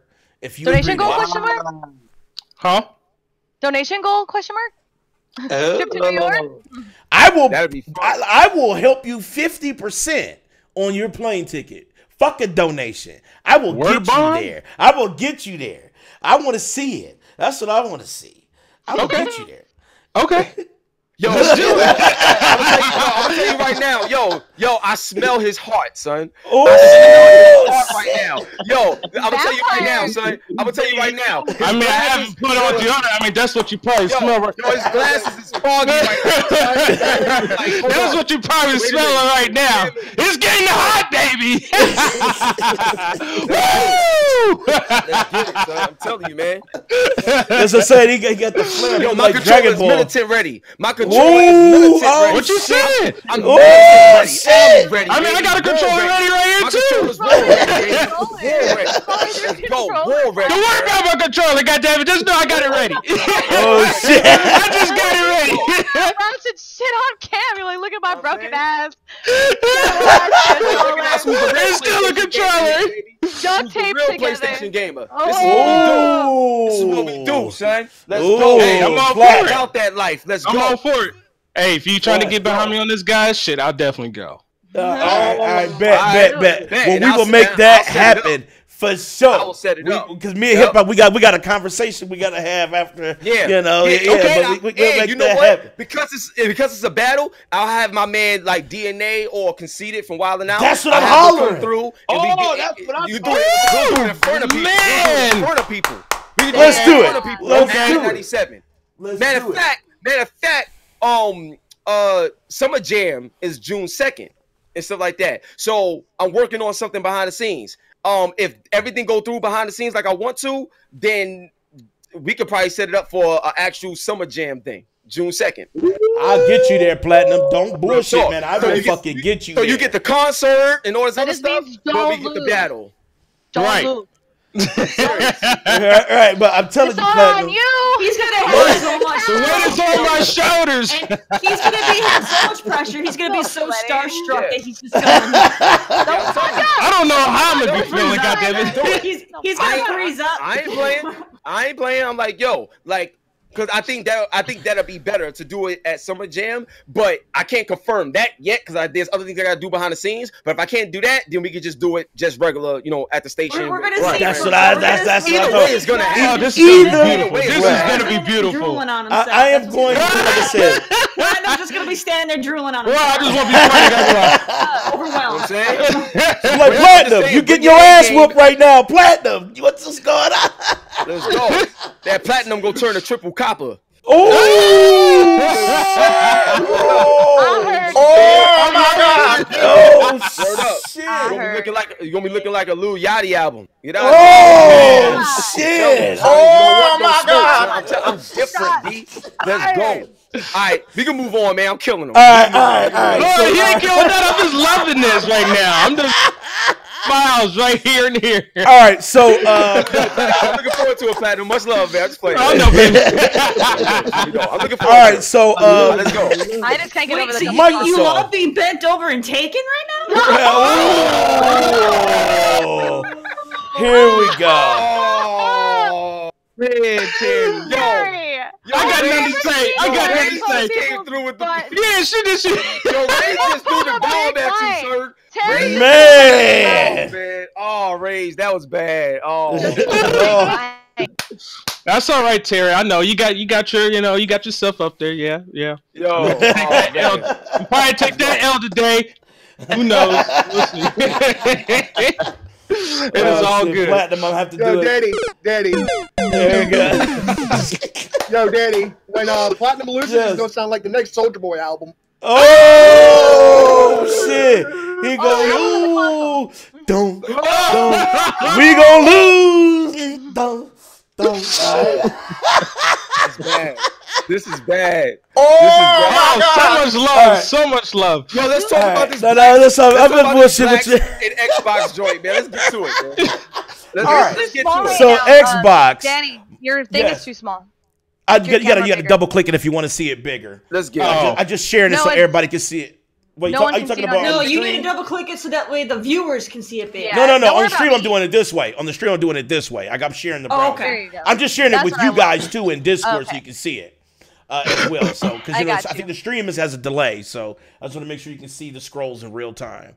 All right, so here we go. Now, I am all for like supporting a diverse agenda, and I love when companies try to do that. And I think sometimes some companies flubber, not necessarily on the message or what they're doing, but they flubber just on the name of the event.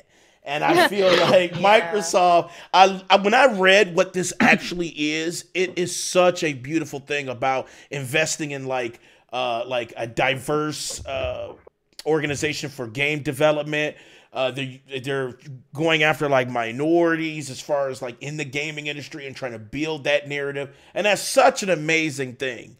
But the message that they had on Twitter was one of the funniest, worst shits they could have ever done in life. Like it's offensive, but I think they didn't mean it that way. So here it goes.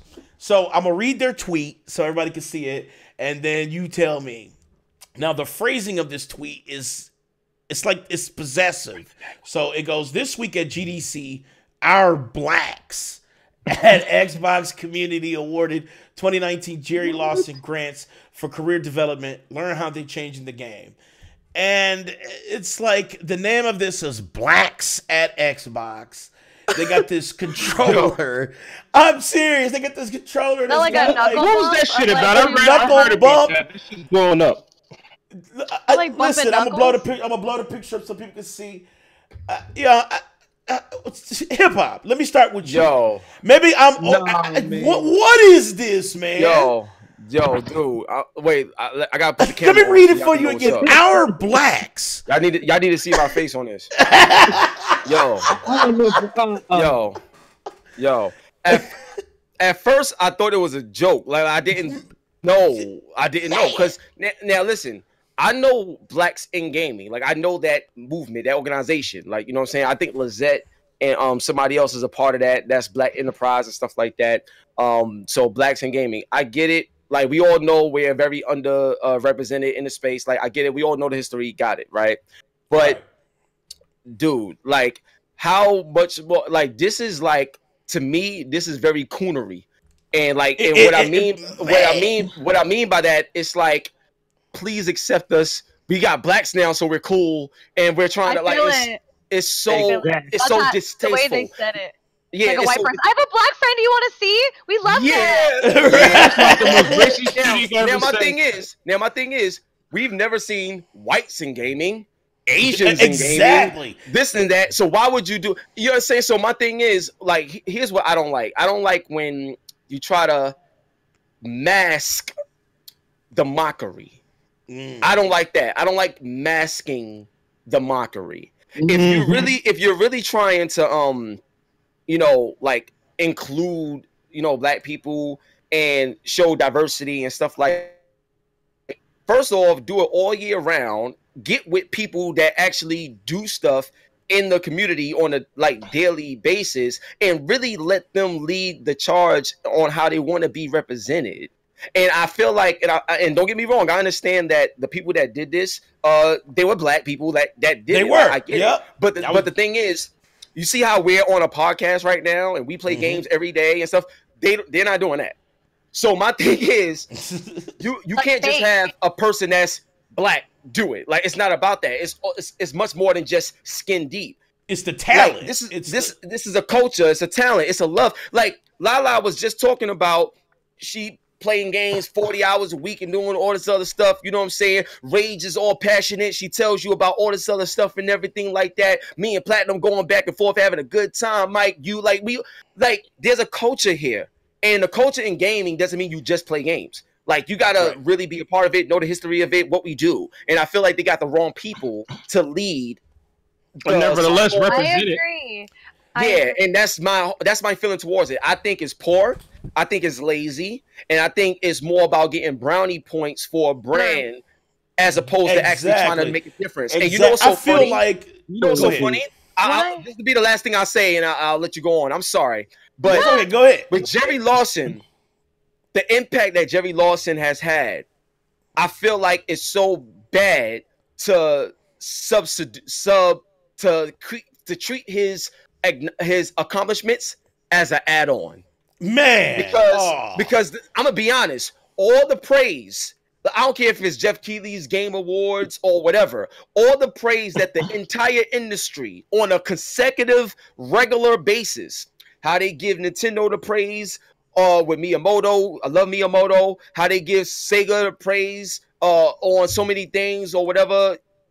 If it wasn't for Jerry Lawson, we wouldn't have no Nintendo. We wouldn't have no Genesis. We wouldn't have none of these things. None of that shit. It wasn't for him. Yeah. So why is it someone that is the core piece to all the success that we see over the years get this much piece of the pie of attention and recognition and credit, and everybody else get blown up? See, my thing is, if you want to make a stand, you make a stand by taking what's rightfully true and putting that in the forefront, not just for a day, not just for a moment, for an actual movement on a daily basis, just like you do every damn thing else. And that's all I got to say about that. This is poor, in my opinion. You know what? And listen, It's I poor. feel like I totally agree with that. And I'm like this.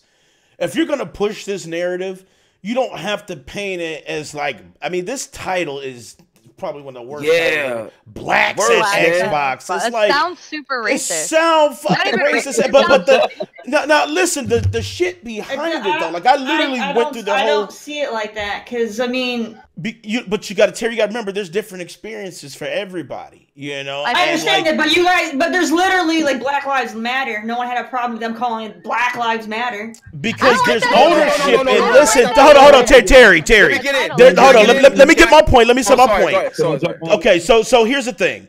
This screams ownership. Our blacks. That is an ownership statement, and I didn't even think about that. This is why it's Gretchen Ferber. It's not necessarily the word black in the title. It's the way that it's phrased. It's just in poor taste, and I think that's why I said I don't think they had malicious intent. But what I do, I don't.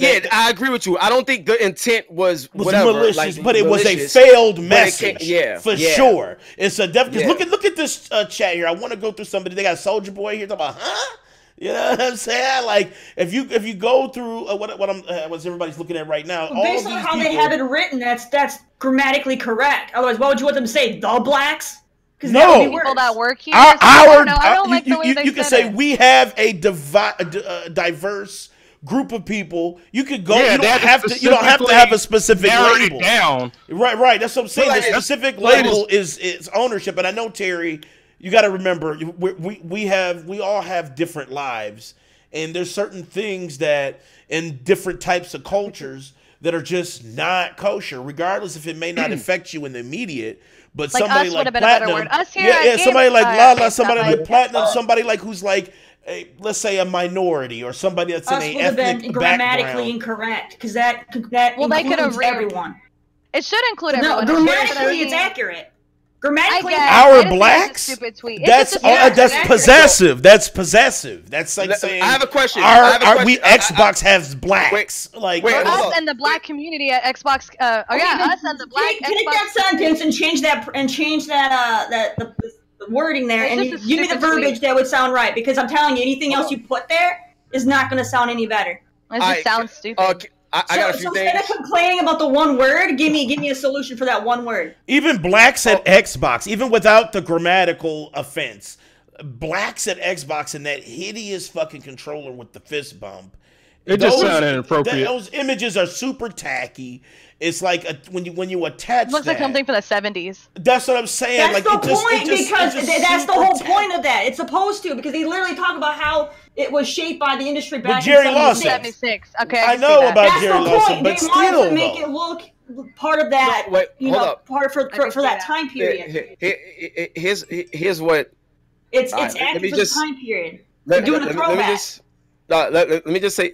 I'm gonna say one statement first, and then because I want us all to walk through this because emotions can get high, but it's not about emotions.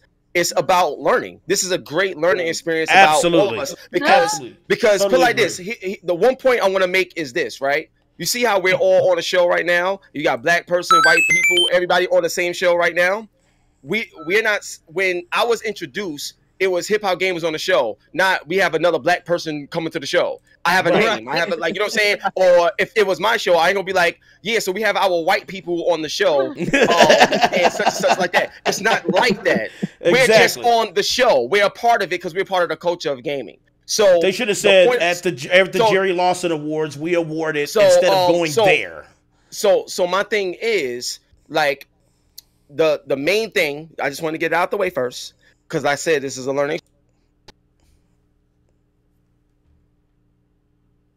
The fact that they said our blacks, there's a reason why they say that because they never said ever in Xbox, Microsoft company, whatever, or anything in tech in the world. They never ever said or used the term our whites, anything.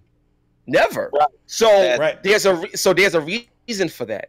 And the reason is whites, like white people, they're always included in a part of everything. They're never left out. There's never been a situation where like a white person was not allowed to be a part of something. Right.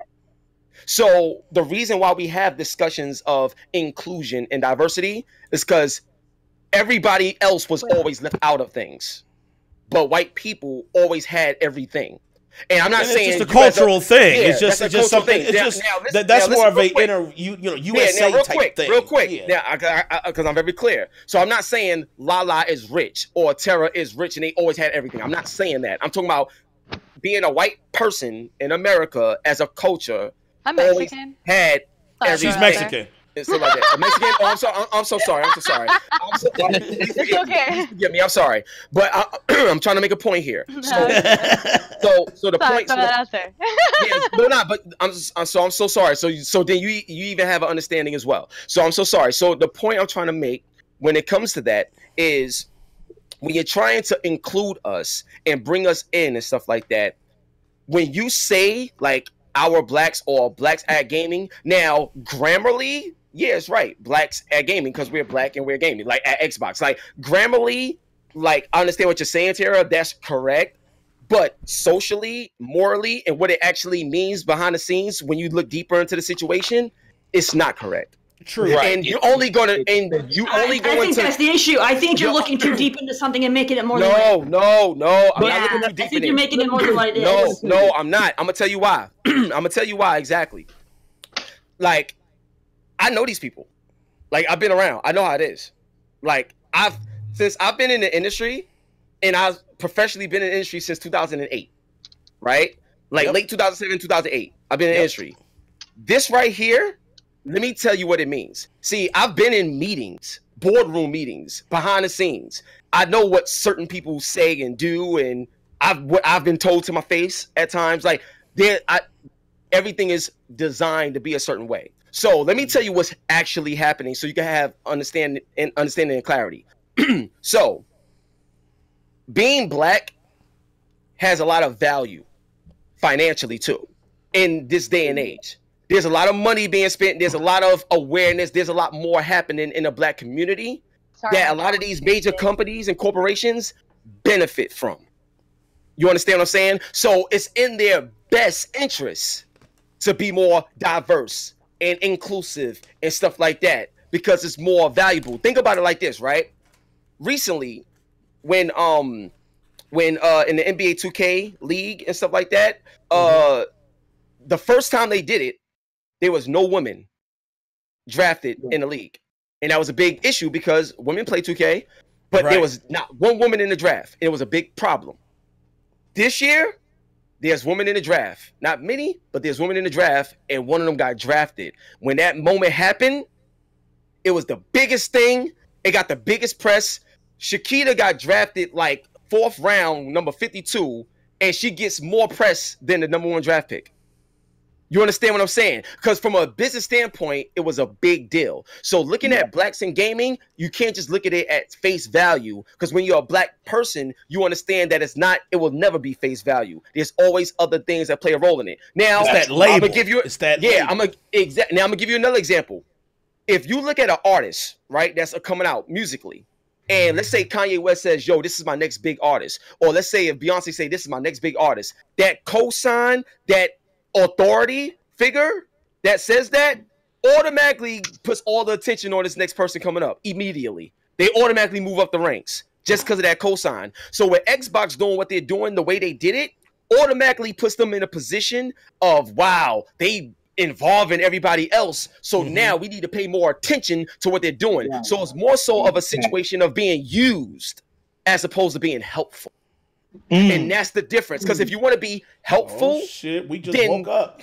If you want to be helpful, if you want to be helpful, then you're going to utilize us every day, all day, and put us in a big position. Now, I'm gonna give you a case in point. If you look at companies like IGN, GameSpot, Kotaku, all these other websites, whatever it is, now think about it. There's never, ever, ever, ever since the existence of these companies for all these decades, has there ever been a lead person of color that gave you your gaming news every day, all day, like a Greg Miller or Naomi Cowell or whatever? Never existed. Man, that's true, man. That's true. That's true. There's a reason for that. System-wide across the board. That's one. Two, look at the biggest games in the world, right? Look at a Call of Duty or something like that.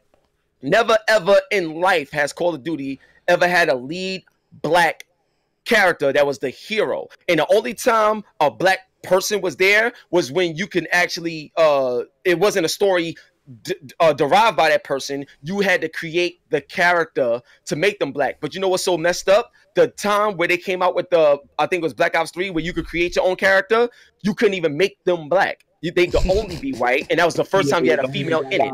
So my thing is, these things are systematically done because whenever we do something and we put it in the forefront, we got to do it on our own independently. That's why BET exists, Black Entertainment Television. That's why these things exist, because we was never, ever included in who dominated these media forms.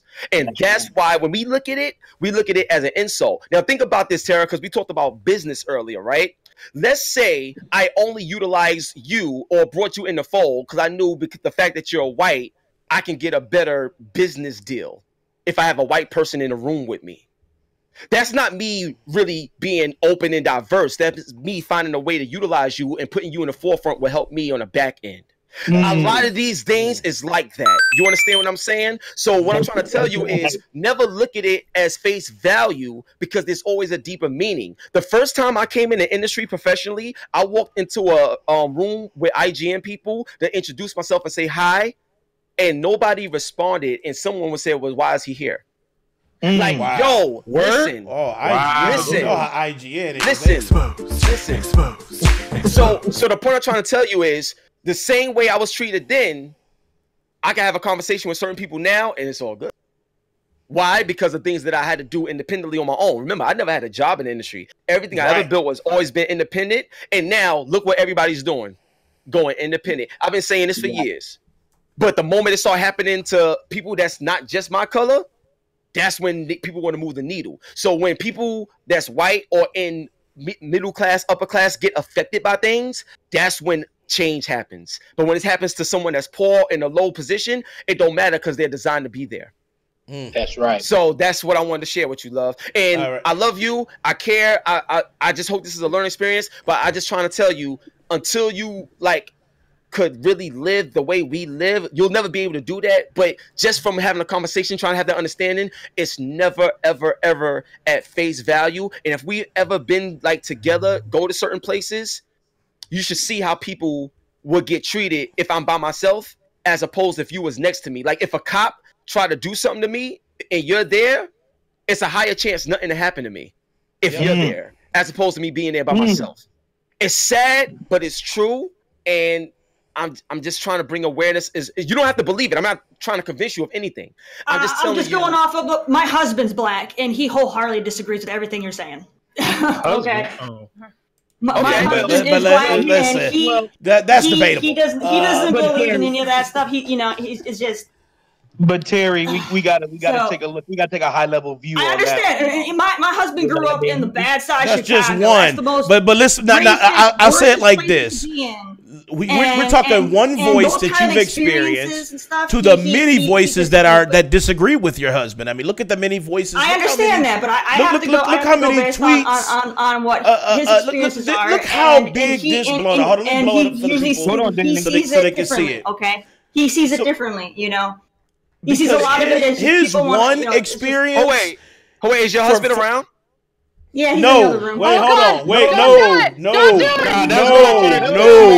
Hold up. It's in our podcast, bro. I'm sorry, it's your podcast. I'm sorry. No. It's not that. It's just that Joel. White privilege thing, and like my husband, I like can't being trust a black Joel. man, That's the he thing. doesn't believe in that, because if you actually look at things like the fact why you keep saying husband? What? Because they're Why you married. keep saying what? Because he's my husband. Why do you keep saying husband? Like what? I thought Terry was gay. Never mind. Poor Terry. Well, she likes both sides. Yeah. Oh, okay then. But anyways, it's the whole thing where if you look, it's a touchy subject. Be real, be honest, okay? Be real. We ain't trying to be judging people. We just talk. For like him, even as a black man, he doesn't believe in that whole white, thing either. Because if you look at facts, more white people. Let's look at facts. More white people are actually on welfare than blacks. More white people, take up trailer parks in America than any other race. I mean, people want to say that there's white privilege. If that existed, trailer parks would not be filled predominantly with whites. They would be Terry. Now here's the flaw. Here's the flaw with that reasoning, though. Here's the flaw with that reasoning. Because and the reason why I say this is because look, when you look at media, who do they put the face on of somebody having on welfare? Who is the face that they say is the face of welfare? They say African Americans are the face of welfare. They don't put a white face with that. Whenever you look at the news, when they say welfare is going to be cut, they always interviewing some black black lady, or they interviewing, Or whites. and they More they whites don't, they More don't, whites they who don't, control they parts don't, than Terry. You're not blacks. understanding That's this point. false. Can I jump What in? They they're don't. saying, Terry, is that they're using black people as the face of this, even They though use it may everything not as be a true. face. It doesn't matter what color you are. Or Does what that make you're it you're good watching though? the news, Does that you're make not it good seeing though? that, Just though. because they use everything, does that mean it's good though? Doesn't mean it's good though. Right, but to make it a big deal because of the black thing, It is a big ridiculous deal. because they use it for everything. They'll put It is Asian a on big the cover deal. if they think it'll benefit them. They'll put a white Because the on the problem cover, with this woman on the cover if they messaging, think it'll make the them money. problem with this messaging is ownership. I mean, I know you say it's grammatically right, but I'm telling you, within our culture, when we see this, and the culture will tell you right here, Terry, just take a moment, and I'm going to send you a link, and you can see what the culture is saying. I mean, I know you said your husband, he's been through the trenches, but you know what? Take a look. I just want you to just take a few minutes of your time today at some point. Oh boy, and I hold want up. you to see Yo, what Dave, they're saying. all those white people in that Twitter. You know what I'm saying? So Why are like 90% of all those angry black and- people? Why are they white as shit? Can we All right? mute? Get your Can we victim mute? bullshit out of Can we here. mute? All right? Can we Oh my mute? goodness. Look, I am Can we not mute? going to subscribe to anything that Danny, says black Terry, people can't do anything. Terry, Right? Because Terry, people are pushing us down. No, Terry, fuck Terry that. allowing that Pull shit. yourself up by your Terry. bootstraps and do No. your voice. Terry, You're not saying that. Terry. We're not saying that at all. Because this is Not what we're saying not that at all. saying. This is what we're Terry. not We're saying. Not I saying got that to at mute all. it. We're not saying that. Terry. I got him muted. Terry. I got him muted. He's not playing out. He's Yeah, muted. go ahead and mute it. Because this is the thing. We In like the past black community, gaming. it is a verified fact that the way the media spins our culture, it's in a negative light. And anytime that any major corporation wants to use the culture for profit, they will. That's just a fact. That's not, has nothing to do with, you know, a side mission on people who, you know, who feel like their personal experiences aren't that. Well, that's your personal experience. That's not the mass though. You know, you have to go with what everybody's saying, not what one person is saying. You know, and like I said, just take a moment and scroll through that Twitter, you know, just scroll through that. Take a moment, and then you tell me is the general consensus that I'm sorry, brother. I know you wanted to come through. You know, so here that's the thing. You know, that's just what it is. Danny. Yes. Danny. Yes. What up? Danny. Yes. Can we hold on, Joel? I can hear you. Joel. I can hear No, you. he's going on. Joel's going on a tangent, man. Just keep him muted. Joel. He ain't gonna listen. Terry's not listening. Danny, you gotta control your show. David. Danny. He's David. He's not playing out on the show. He's not playing out. Danny. He's not playing. I can't mute him. You have to mute him.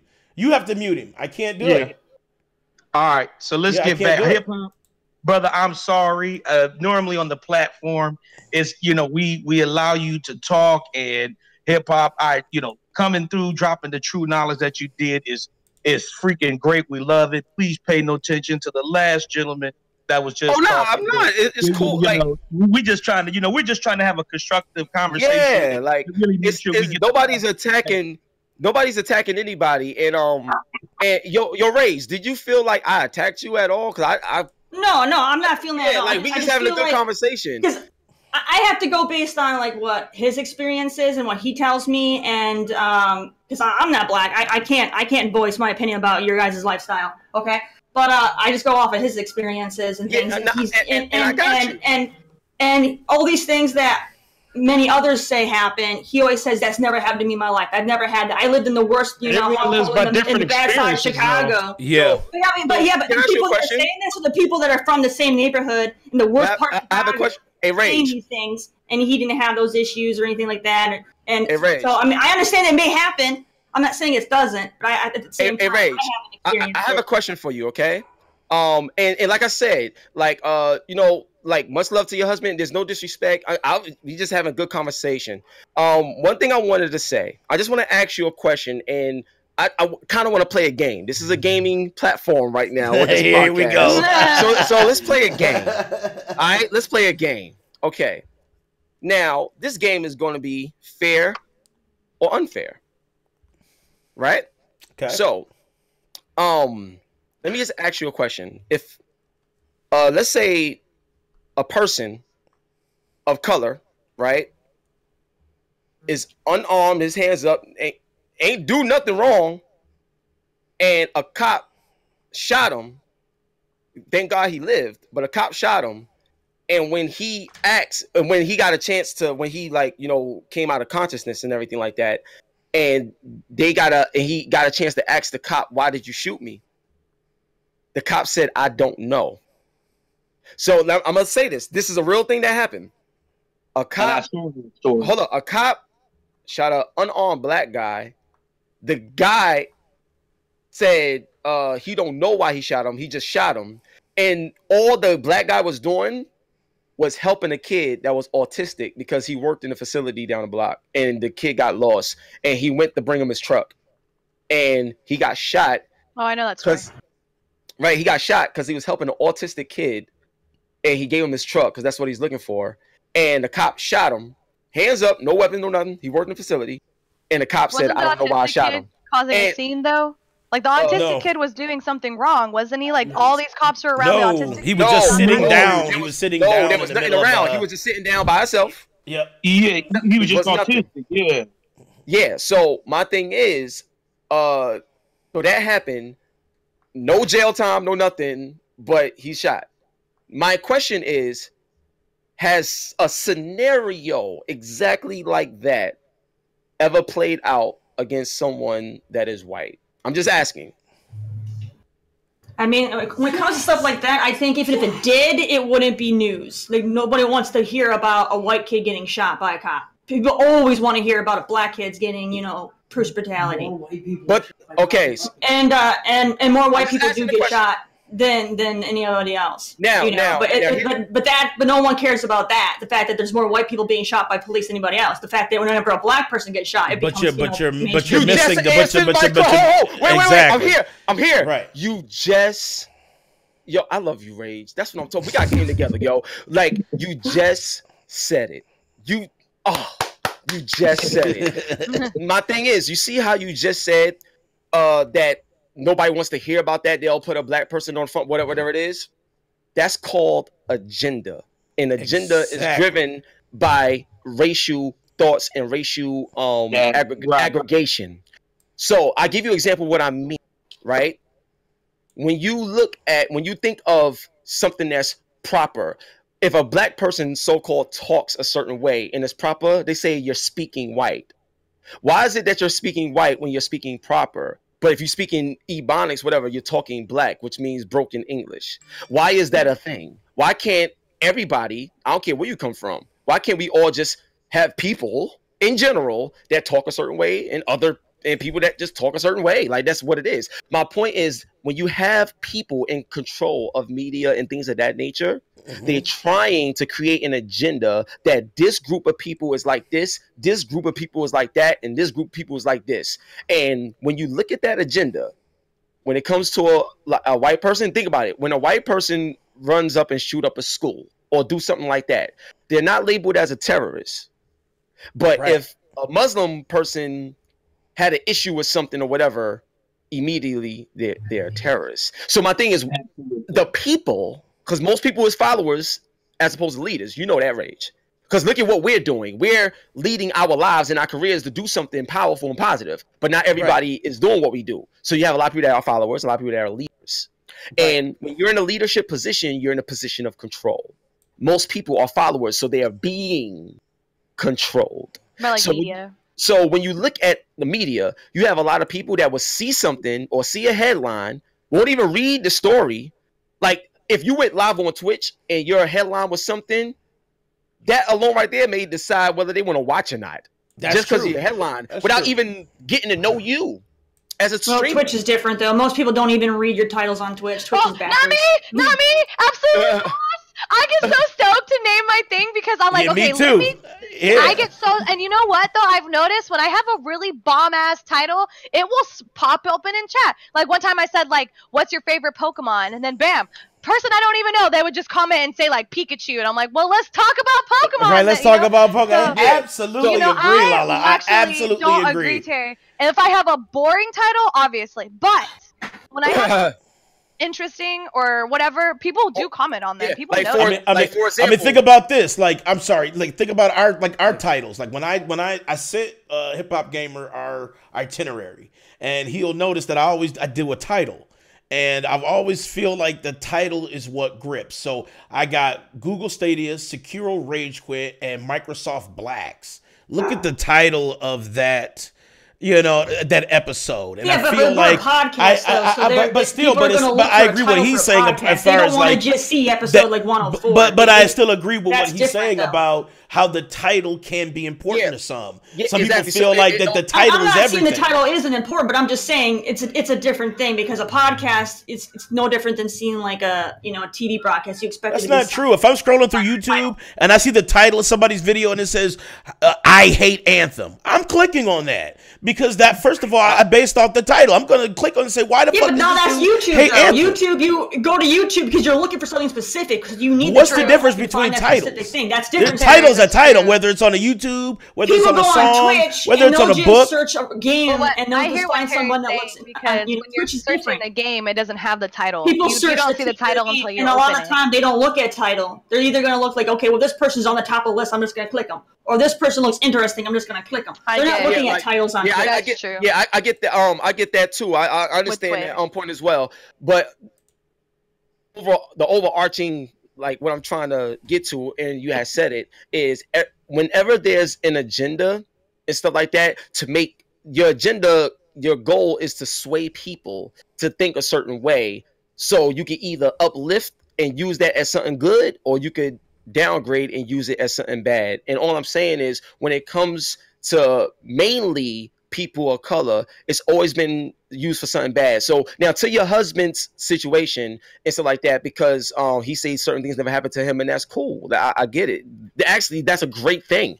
If he never experienced, right. Thank God that he'd have to go through what a lot that is. But absolutely. What I want to say, what I want to tell you is, even though we're not living in those times where it's as blatant, but like, I'm pretty sure you have seen like the imagery of you'll see a person where you have a colored water fountain and you have a white fountain, and the white ones is always upkept and clean and everything like that, and the colored ones is always dirty and stuff like that. And the thing is, I know a lot of people will say, well, you could clean it up so it could be clean like the white one. Not necessarily, because you wasn't allowed to do a lot of things. It wasn't even like, it was specifically designed for you to have dirty stuff. Like, it's like that. It's crazy. It's sad, but it's true. But the analogy that I want to bring up is that nowadays you don't see that where you have a white one and a colored one. You don't see that in today's age, but they found a way to do it, whether it's through media or whatever. So there's always a way where they create division. What I love about what I see people trying to do is, I love to see people trying to work hard to bring more people together and add the inclusivity. I love it. What I don't like is when they try to use something good that's supposed to be something great at the purest, but there's a hidden agenda behind it. Because then what happens is, let's say a woman, God forbid, let's say a woman gets raped, but then you got another woman that will lie about being raped. So what's that's going to do to the person that's actually suffering? It's going to make it easier for people to think that she's lying, because this, you know what I'm saying? So then you create this divide. Nobody could trust nobody. And then everything just winds up falling, because there's always agendas to create loopholes so that people that's doing bad things can get away with it, and people that's doing good things will be looked at as bad. Exactly. Now, I can agree with that for sure. It's sad. You know what I mean? So that's what I'm saying. Like with the Blacks and Xbox, to me, I love the fact that they make an initiative, but let's see what this initiative is like 3 years from now. Exactly. And then we can see if it was really about empowering, or if it was about, this is a good moment to capitalize on this because it's making us look good and we got a system coming out. You understand what I'm saying? Because why wait this long to do this? Xbox been out since 2001. You understand what I'm saying? You see what I'm saying? Rage. Xbox has been out since 2001. It's 2019, and this is a thing. So it didn't matter. You understand what I'm saying? It's like, come on. I hear what you're saying, but at the same time, nobody else is doing that either. You don't see Sony doing it. You don't see Nintendo doing it either. So I mean, somebody has to do it first, though, too.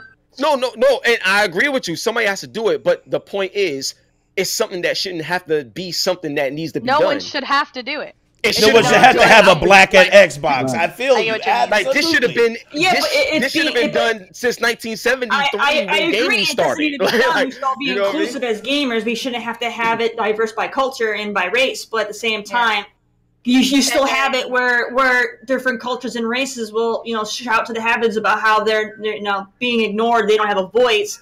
They're giving them that voice, but now there are people who have the voice now too. So it goes both ways. And that's the issue. Well, I think that's the power of social media, though. Cool. I think that's the thing about social. Oh, go ahead, David. I'm sorry. Go ahead. So, I mean, and I totally agree with hip hop is saying. I mean, think about it, right? Diversity is the sole way you would keep yourself from embarrassing yourself in the world stage. I mean, think about what happened with Gucci, right? Gucci tried to release that attire that looked like blackface, right? Horrible. But if they had hired somebody black on their staff, I guarantee you quality control would have said, wait a minute, hold up, you need to stop because that does not look right. Some color would have stopped that from being released. And that's what we're saying about inclusivity is being able to have the ends to make control, have power. See, the thing is, if you want to like Rage, I want to bring this to you, Rage. And Rage, I'm going to tell you something seriously. I'm enjoying like talking to you and just getting to know you in this conversation. I'm really, really enjoying it and enjoying you for real, on some real. So thank you so much. Just because a lot of people, because it's a touchy subject, they would have just said, you know what, forget this. I'm going with my husband. I'll talk to y'all later. Like, thank you just for kicking it with us. That means a lot. I'm not saying you change or do it, be you, but just thank you just for the conversation. I appreciate that. Real talk. Because a lot of people don't want to have a conversation. You know how it is. Yeah. Man. So thanks. Right now, for real, Rage, you have no clue. Thank you. I really appreciate that. Like real talk. So anyway, going forward, I'm sorry to cut you off, but I gotta say this while it's in my head. So the thing is, you don't want to have a scenario where Rage, let's say I hire Rage, right? Let's say I have a company and I hire Rage and I bring Rage in. And Rage is the all-star of the company. She's great, but I never put her in the position that she's like qualified for. Like, you're good enough, but I'm gonna keep you here because I don't want you to have too much power or whatever. It's gonna come to a point where it's like, well, I'm doing everything that this job offers, but you're doing everything not to give it to me. Why can I have it? Like, I'm doing it already, but why won't you give it to me?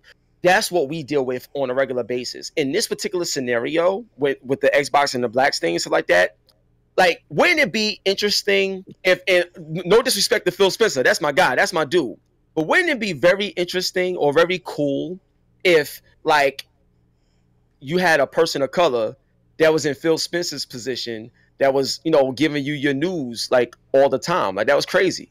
Like, you know what I'm saying? That would be amazing, actually. That would be insane to see that. It would be. We never seen that before. So my thing is, like, if you look at, for example, with Reggie Fils-Aimé, you know what I'm saying, in Nintendo, that was amazing because we was like, wow, that was dope, like, to see that. But that was representation. That was representation. Now there's none across the board. There's no more representation Doug now. Bowser, so, his ass. Yeah, you know what I mean? So there's no more representation. So the point I'm trying to say is, whether it's a black person or whether it's woman, I feel like when you have representation, the representation also comes with the position. And the position has to be in a position of power so that you could be in control of how the representation is done. If you're not in control in how the representation is done, then you're just a face used to bring credibility to something that you actually don't even believe in. Absolutely. And that's the thing that's sad. But Reggie wasn't the only one, though. There was others. Who? In that position? Ubisoft had the woman. I can't remember her name. Aisha Tyler. Yeah. She doesn't. No, she does. She's a host. She's not with them. She's not with them anymore. But I mean, she was the face of Ubisoft for E3. Like, she was the one promoting their stuff. She wasn't an employee of Ubisoft. No. You understand my point. She's not an employee of Ubisoft. She's just a host, but She also may not be an employee, but they chose her to be her face at the and I biggest love show that. they had to promote their products. And I love so and that's I love still that. the same thing. Yeah. And I love that. Because Ubisoft could have picked a French guy since they're a French company, but they didn't. They chose to pick her. Yeah, no, and I love that. That's cool, but it's not, it's two different things there. It's two things there I want to explain to you, and I'm gonna prove my point. So just give me a second. One, like I said, she has no power of what Ubisoft does. She controls no game development team. There's nothing there. It's just a host, like a hired host. That's like if the Oscars hired Anthony Anderson to host something. Like that's all it is. But he has no power on the board on who wins awards or who like, you know what I'm saying? It's just a face. Like I was saying earlier, it's just a face, and that's cool. It's nice to see that face, but it's just nice to see it. That's one. Two, another thing I wanted to bring to you, because we was talking about games earlier and representation in games. Like if you look at a lot of times where you see like a person of color in the forefront of gaming, it's always someone that's a celebrity. Because especially in America, when you're black and a celebrity, then you're like considered normal. Yeah. When you're black and a celebrity. So I give you an example of what I mean. If you look at Crackdown, Terry Crews is the lead, right? He's the lead black guy on Crackdown, right? Now, But weren't you a black guy in the other two, from what I recall? In what, Crackdown? In those? Yeah, I thought you were always black. No. Terry Crews has only been in Crackdown 3. I know he has, but I think the other ones were just like as a black guy in a Crackdown. creative character. Wasn't the other one just creative character? No, it was creative character. It wasn't like a main it wasn't like a specific person. character. It was just creative. like you just made up. You could create your own character. You can make him whatever you want. It was just a whatever agent, right? Yeah. It's like how the division is. That's not the case. That's exactly yep. Yeah, that's what I'm saying. So the point I'm trying to say is, if you look at games like Uncharted or games like Days Gone and all these games, show me a person that's a person of color that's a lead in their own AAA gaming franchise. And what's so sad about that is the only game you could bring up was Starhawk. You could do Mafia 3. Mafia 3 was a Mafia 3 had Lincoln Clay, and look at what it was about. I know, man. It was definitely racist. But you know what? Yeah. I did commend Ubisoft on that, because I felt like there was a lot of things that they stared directly in the face, though, with that game. Ubisoft that was didn't racism. Do that game. I mean, who was that? That was that was Machine. I think that was Machine Head. No, not Machine Head. That was I forgot who did it, but it wasn't Ubisoft. Ubisoft did Watch Dogs 2. Watch Dogs is with old boy with like the that. But the point I'm trying to make is, if you look at the percentage, of a lead character that's not famous, not someone that just a lead character in AAA titles, in comparison to a person of color that's a lead character in AAA titles with all that big budget, the percentage is like 98%. To 2. I do think San Andreas is the biggest argument to that, because San Andreas was like game changing. It was like the best game ever, and it was starting like a black. Exactly, but what was the subject matter? It was hood than a bitch, though. It was hood as fuck. You're not a hero saving the world. You're not a hero saving the world. All GTAs, though, that's true. All GTAs, you are just a thug. All GTAs, though, you are a scumbag, honestly. I wouldn't agree with that argument, because for that one. GTA is a little different, because GTA, you're always a scumbag. In GTA 5, though, when you play the black character, he's not a thug, right? He just lives in the hood, but he's not actually a thug like the white people, like the white cracker freaking like trailer trash guy that you play with like no hair. I don't know their names because I haven't really played. Come on, GTA 5? No, GTA 5 got the hood. You're in the gang. You're in the gang. Grove Street. GTA 5, old boy is in the hood too. I thought he was in the hood, but I didn't know he was like a hood person. But you're not understanding my point. The point I'm trying to make with the GTA thing that you're saying is, just as well as you have that with a white person there, you also have your Uncharted's and your Days Gone's, and your like games where you got a person that's also trying to be the hero, like in every Call of Duty, and also you have the person that's the hero and all this other stuff. Like, you don't see that with a person of color. You just see that in this type of area. That's what I'm trying to say. I think that's more of an issue with that field. When you look at archaeologists, they're predominantly white, so they're going to have a white archaeologist. But you can still do a story about one of the ones that are black, or Mexican Right. or Yeah, they Asian. have- yeah, they have just black because ones, most of Asian them are ones. white doesn't mean that Doesn't you mean have to there's still no- do it white. You can still go, okay, I'm not well, saying we're they gonna have to do still do it. I think that we're gonna do I Chang understand. I'm not as saying the that that's why they archaeologist. I'm not saying that they shouldn't, but I'm just saying Yeah. because that is a predominantly white profession, that's why they're going to have a white person representing it, because white people represent that profession, sadly. You know what I mean? So like my thing is, I think this was a great discussion. We spoke a lot about a lot of stuff. We and, did. I know it's your podcast, but I know you wanted to get the anthem, right? You're right, I Joel. did want to get to Anthem. I That definitely is did because true. I know you've been hyping up because the haters have tried to attack you. I was in one of those Yep. comment threads, man, and those Yep. dudes. But they first of all they said you were damage controlling. Yeah, no, Yep. remember that shit to do on Twitter? remember that. I Because was he like, was yo. at you on Twitter. And at the end of and the day, I was Facebook. right, and we're gonna talk about it. Right, and so okay, Yep. so now I'm not gonna lie, I was heated with Anthem for a little bit, man, because I felt like their communication wasn't there when it came to the loot. Now they talked about all the other issues, but I think in a looter shooter, the biggest concern should be the loot. So I felt like their communication wasn't there. But so here we go, new patch for Anthem is out, and a lot of people are playing it. And I think there is a general satisfaction with it. And I'll even talk about, I know Hip Hop Gamer has his story with it, but I'll talk about my story with it here. So I said, okay, I'm going to try the patch out. Let's see how quick turnarounds, it are for getting like Masterworks, and not deal with commons and dumb shit like that. So I start playing. I probably put in about an hour or two. I had like 3 Masterworks, all epics. Like I felt like the hour that I spent, the couple hours that I spent meant something. I felt like I said, wow, I'm back to having a good time, because at a certain point the loot was good. But then after these patches they were adding, the loot just died. And there was no point of playing a looter shooter without the loot. So me and Terry had an argument about it, and well, I would say disagreement. But I'm starting to see her point of view on that. I mean, I feel like yes, they could have said more about it, but with this patch is outlined so well, and that they had a long post, and I think it's like 15 pages of fixes that were listed with this particular patch, which tells me that they were listening. At least they were hearing us. Now they may not have been, on the reciprocal on giving us information, but they definitely were hearing us, and that I appreciate, because I put my money into the game. I purchased the game. I feel like the devs should care as much as I do about the franchise.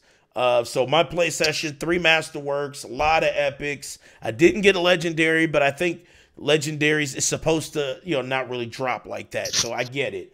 But I've done Masterworks. I had some good rolls on one. I think it was 50% of the time of my shots, it would rain down lightning. So it was a fucking AR rifle that shot lightning, and it was just wrecking shit. I felt so fucking powerful. So I love that they're listening, and I'm glad they were. They just weren't saying shit. And I think that was the problem, but they were listening with this patch. So Hip Hop, what have you had problems with the loot? Like, I know you've been playing a lot of it, so like, okay. have you had any issues with it? I'm gonna tell you right now, like I don't care about none of that. To be honest with you, like The loot shooter. no, I know, but I don't care about it. That's the point of the game, though. Not to me. Like This is the fun aspect. I just want to play the game, shoot some people, have some fun, and beat the story. Like that's all I really. So like to me, I'm like when I look at Anthem, the graphics is amazing. The gameplay is incredible, and it's the most elusive game I've ever played in my life. In terms of being able to jump up, fly, run around, hover, boom, boom, dodge. But best elusive gameplay I've ever played in my life. I like it better than Destiny. I like it better than all that. Like that, the game is fire. Like I said, graphics crazy, gameplay crazy fun. Combat is great. Weapons is dope. Javelins is crazy. I love the difference in the javelins and how you use them and the way they are and the way you operate them.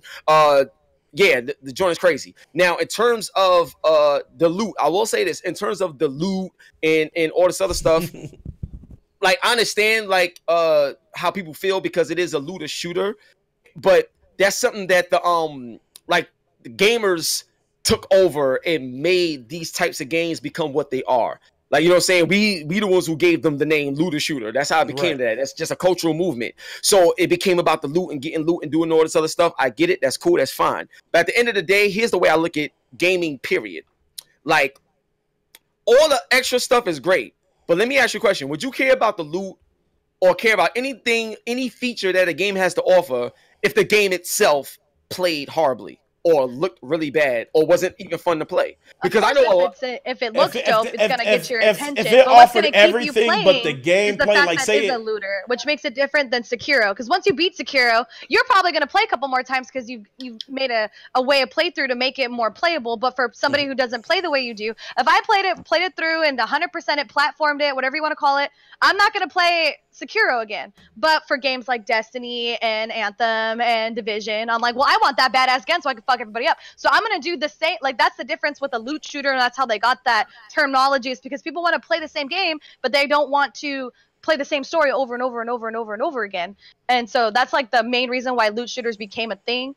But I'm just glad that you're I'm glad you didn't complain and say, well, the game's hella short and there wasn't much to do. Because that's the only complaints I ever hear when people play loot shooters. It's I'm like, like, well, but that's not the point. That's not You're what right. the game is. Yeah, Right. so I like it's to have fun. doing it. It's definitely to have fun. Well, of course. Well, LaLa, I love what you said, and I agree with you in terms of you know, it's about the loot so you can get this weapon and do damage. It's like that. That's fun. I get it. Here's my thing. If the combat in the game was horrible, then you're not going to care about any I'm not going to care about the loot, none of that, because I'm not going to play it. Because the game is bad. So the point I'm trying to make is, at the end of the day, as long as the game is fun to play and it's cool, everything else that comes along with it, great, cool. Yeah. But I'm enjoying this, and a lot of times you may get loot and you'll try it out and you don't even like it, so you go back to the stuff you already had because that's what you're comfortable with and that's what you like. Well, that's true though. I've swapped out so much shit, I get pissed man. by people using like origin story. I still use that when people use origin story on me, like in like PvP. I'm like, what the fuck? And I'm like, wait. Yeah. So at the end of the day, there's so many weapons in the, like, for example, in the Division 2, there's so many weapons that I don't use because that's not my playstyle. Like, you know what I'm saying? I don't like to use this one. Like in the Division 2, I mainly use my rifles and my marksman rifles. That's what I mainly use. It's stuff like that. I like the semi-automatics, but mainly I use my marksman rifles and my rifles. Like, that's what I mainly use throughout the entire game. So the more I get of those, I'm good. Other than that, I care less about the other stuff because that's not my playstyle. You understand what I'm saying? I'm like that too, but yes. But with a looter shooter, you have to have your build. That's the thing about a looter shooter. It's like you play it to loot enough to where you have your perfect build. So I'm similar to you, Hip Hop. I actually have a marksman and rifle build with my Ranger. And you know, but here's my issue with the loot. Now, it wasn't necessarily the fact that the loot was low, which was an issue for a lot, but I think it was when you actually got it, does it mean something? And you know, that's a major issue. Like, if you find a chest and you open it up, the worst thing in the world is shitty loot in it. You know what I'm saying? I mean, that feeling of, you know, think of Legend of Zelda and you open up a chest and it has one fucking rupee in that bitch. Think how you will feel. But that happens all the time. But listen, Terry. You literally can open chests in the newest Zelda and get nothing but a fucking leaf in it. Okay, I mean, but I'm saying, but that still doesn't make it less shitty. Part of what makes the stuff more special is you have a higher chance of not getting. But my point was, so when it does happen, it's a big momentous occasion. My point was, here's my point, Terry. Here's my point. I open a chest. I get a masterwork, right? It's a masterwork. Let's say a marksman rifle. It's a masterwork marksman rifle, but the stats on it is 15% machine pistol ammo, and the other stat says negative 10% shield. That's not a good loot. You know what I'm saying? That's actually maybe for you, terrible. But for somebody else, that might be fucking amazing. It just means it's not good for your build or your. No, that means there's a bug. They actually admitted that was a bug, Terry. Is they want you to play with multiple builds over all javelins, not just one. Terry, if you're using an assault rifle, there's no point having a buff for a machine pistol. That doesn't make sense. It does because you carry two weapons, so that buff is helping your other gun that you have. The developers themselves said it was a bug. They said it was never supposed to be built that way. They said it's Well, hold on. Here's something that I want to say. I got a couple of things I want to shed light on to provide clarity, right? So to LaLa's, so I got something for LaLa's point. I got something for Rage's point, right? So to LaLa's point, in terms of playing a game, like a great game will always be played. A great song will always be heard, and a great movie will always be watched. So I don't like. I'm still playing Mike Tyson Punch Out. Like you know what I'm saying? Like, like you know what I'm saying? Like at the end of the day, it's like if it's a great game, it'll always be played, regardless of loot or whatever. If it's fun to play, because I'm gonna tell you right now, the best part of Anthem to me when I play it is when I jump and fly. I was going to say flying, right? Flying. Yeah, that's true. Though. I agree with that. The flight is so good, man. I could do that all day and I'm satisfied. Like that's how good the game is. So my thing is, everything else to me is like icing on the cake, and I know it's going to get better. But what I didn't like, and this is the review portion that I wanted to speak on, because I had a big back and forth with my man James Duggan over at IGN. We had a big back and forth on this, right? So what I was saying is this, and y'all let me know what y'all think, because I know my points be long drawn out, but they're not boring, and it makes a lot of sense. So I feel like pause you right there and say I have to leave, and I apologize, everyone. Oh, I know, yeah, because we're over our time. Leave before. All right, do your thing. All right, LaLa, thank you for coming through. Follow LaLa, you can catch her links below. All right, cool. No doubt. Do your thing. All right, so I'm gonna talk to you in spirit while I talk to everybody else. But when it comes to the Anthem reviews and everything like that, like I was saying, right? So here's the deal. What I don't like is how everybody will talk about this game so badly, and they leave out the most important thing about all games, period, and that's the fun. Nobody talked about fun, and when they talked about it like it was like a miniature thing. Like I'm like, right, like it didn't affect the overall. Right. Like yeah, if you're not having fun, then what's the point? Like that's the main thing of any game. Like where's the fun at? Like that's the first source. So in this day and age, 2019, we have the ability to stream and show how we came to our conclusions for video games in our reviews. So what I was telling James, I was like, yo, where's your footage? Because you giving this game a 6 out of 10, I can't agree with that. That's you bugging. So I want to understand how you came to that conclusion. And he has video footage, but the video footage is not like stream footage. It's him talking over video footage. You know what I'm saying? Over his video footage. Yeah. So my thing is, I'm like, I want to see the point where you felt whatever you felt. Because, you know, if you're playing a game and you're like, yo, this is crazy, I want to see everything. Or, you know, I don't like this part. I want to see the exact part, like, you know what I mean? So I can understand. Like what made that decision? You know, like what was that part that you know, because I'm telling you, because I love the flight mechanics. I love the shooting. The graphics is bomb. That's why I love Anthem, honestly. I was just angry about the loot, but I think as a whole, it didn't affect because I still loved it. I still, like you said, that gameplay is unmatched, man. It's crazy. So my main thing, the main point I was coming to is to be transparent. Do y'all remember this gentleman by the name of Dean Takashi? Dean Takashi. No. So Dean Takashi was the dude that was playing Cuphead before it came out at I think PAX East or one of these events. And he couldn't get off the tutorial. And everybody was because they tried to blame it, said it was garbage because you couldn't get. I remember he couldn't get out the tutorial. Yeah, this dude works for VentureBeat, like GamesBeat. Like he's at a major, website doing reviews on games. But when people saw that, they clowned him and it was like, "Yo, this dude don't even know how to play the game." Like, so my thing is, let's say we never saw that footage of him playing the game raw, like playing the game raw. Let's say we never saw that footage and he reviewed the game and said the game was bad. The game ain't bad. You just garbage. You understand what I'm saying? But the thing is, we won't know that until we actually get a chance to see how people come to the conclusions they come to, so consumers can decide whether this person is of their taste or not. Because if, like, for example, I tell people all the time, when it comes to games like Bloodborne and Dark Souls, I'm not the one you should go to for that. I tell them because, like, the game could be dope, but I wouldn't recommend myself as someone you should go to as a source for a review when it comes to this. And that's just me being honest. But you don't get that honesty because you understand, I'm independent. I do what I want and say what I want. But a lot of these people, they got jobs and they got money invested in stuff like that. So it's like, it's different. So my thing is, when I looked at all these Anthem reviews, but then it's the #1 selling game, for February, obviously there's a big disconnect with what they said and what people said. Like, I'm telling you, man, the game is fire, and that was my big issue. And the second thing I didn't like is the inconsistency on how people are. So I never hear nobody talk about where's the end game for Mario. I never hear nobody say. I never hear nobody say or complain about the load times that's in Metal Gear Solid 4.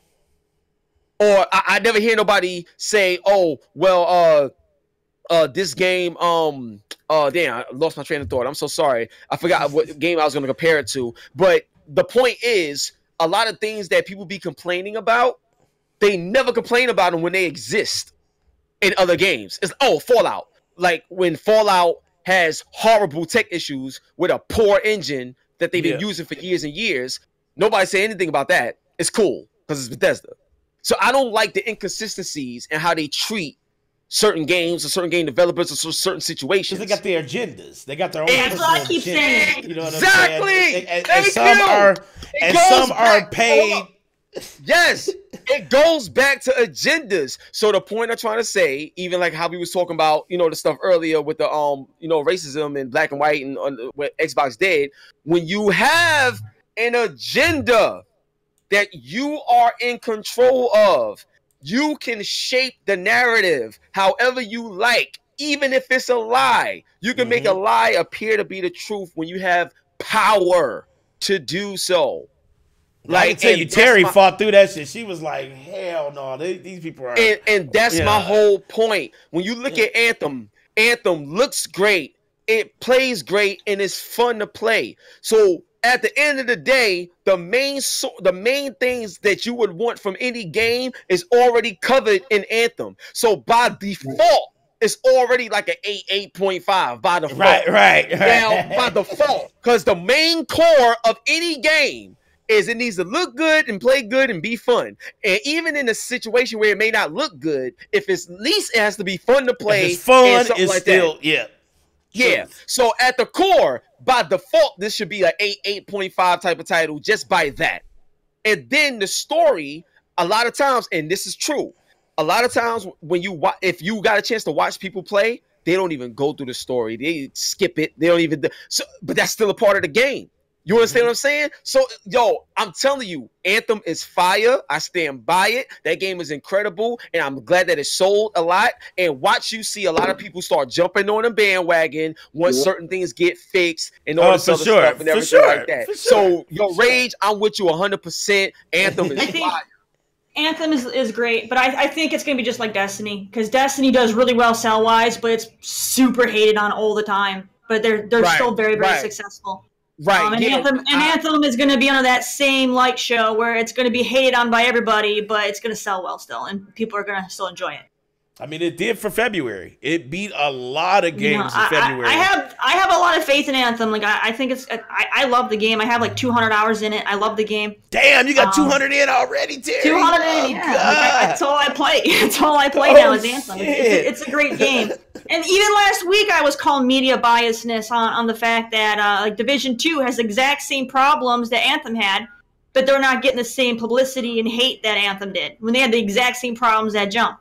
So it was, it was a bunch of BS, and a lot of the fans. I've even said this too multiple times. A lot of the fans that played Anthem and hated it for these problems jumped on Division 2, which had the same problems, and they're not talking about those problems. They're talking about how the gameplay is fun, how they're having a great time.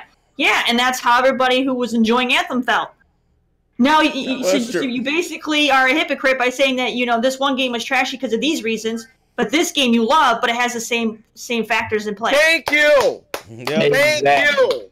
And that's all I'm saying. And the thing is that's why agenda is so important, because, for example, Jeff Gerstmann didn't feed into the agenda of Kane Lynch that GameSpot was trying to do. And since he didn't fall in line with the agenda, what happened to him? They got rid of him. So was GameSpot really championing being the truth and being honest and being supportive for the gaming culture? No, they was more concerned about their bottom line as opposed to the culture. Why? Because they benefit off the culture, because that's how their business model is. So they'll do anything to benefit off of it. And that's why like what we was talking about earlier, when you have an agenda, there's people behind the scenes that benefit based on what's going on. Because all the negative press and stuff like that, like these YouTube channels now that, like I was talking about earlier, where the title of the shit was "I Hate Anthem." You know how many clicks that person had? He had like maybe 5,000 subs, but the video was like 2 million views. Like, yeah, oh my god! And the thing is, that's why I'm the kind of person where people look at me and like on my own personal channels, I may not have the crazy high viewership, but through the partners and the relationships that I built off genuine, powerful, positive methods and things of that nature, and real character and real love and stuff like that, like my network is out of this world right now, and there's more coming.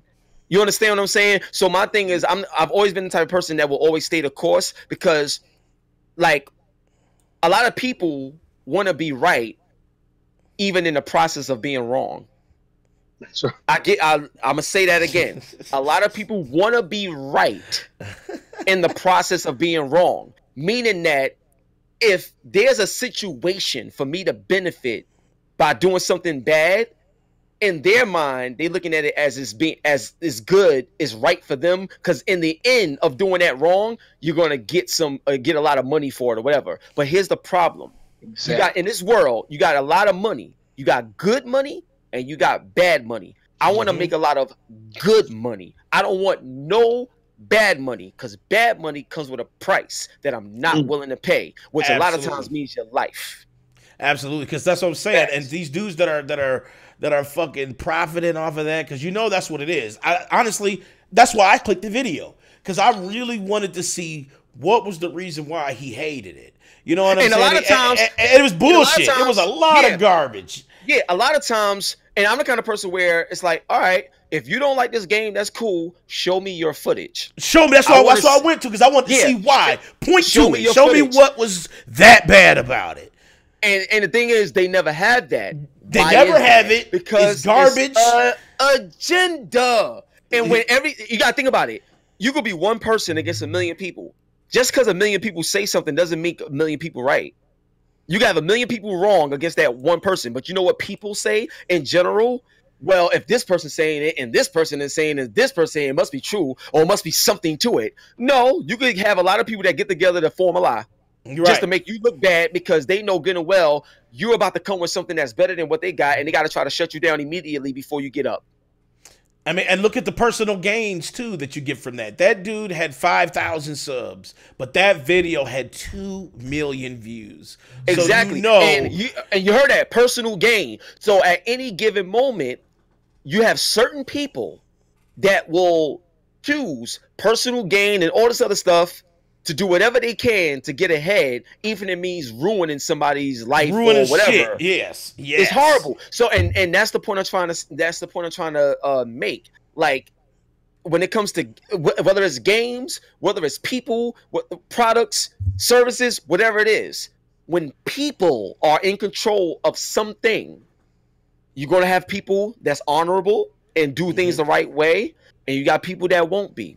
The sad thing is, a lot of people that's willing not to do the right thing are in the most powerful positions. And the people that's willing to do the right thing, they create a framework around them to make them look like they're so bad, to discredit their words. And words is power, because that's what's used to derail or shape someone's opinion of you in the media. Like the Xbox thing, right? Hip hop? Exactly like that. So that's the whole point I'm trying to make. And I love this conversation because we're able to take any subject and make them meet. Because when you have an agenda, it don't matter what it is. Agenda is agenda. And that's why I stand up. You know what somebody told me? Oh, check this out, P. What somebody told me before when it came to like Anthem or standing up for reviews or whatever, a lot of people say, why do you care about what other people say or whatever is their opinion? Just play the game and chill. Because when you are part of an industry and you got love for the culture, my God, you don't stay silent, because your silence will contribute to you having the culture destroyed and being led wrong. So you must stand up and say something, because, for example, Rage, check this out.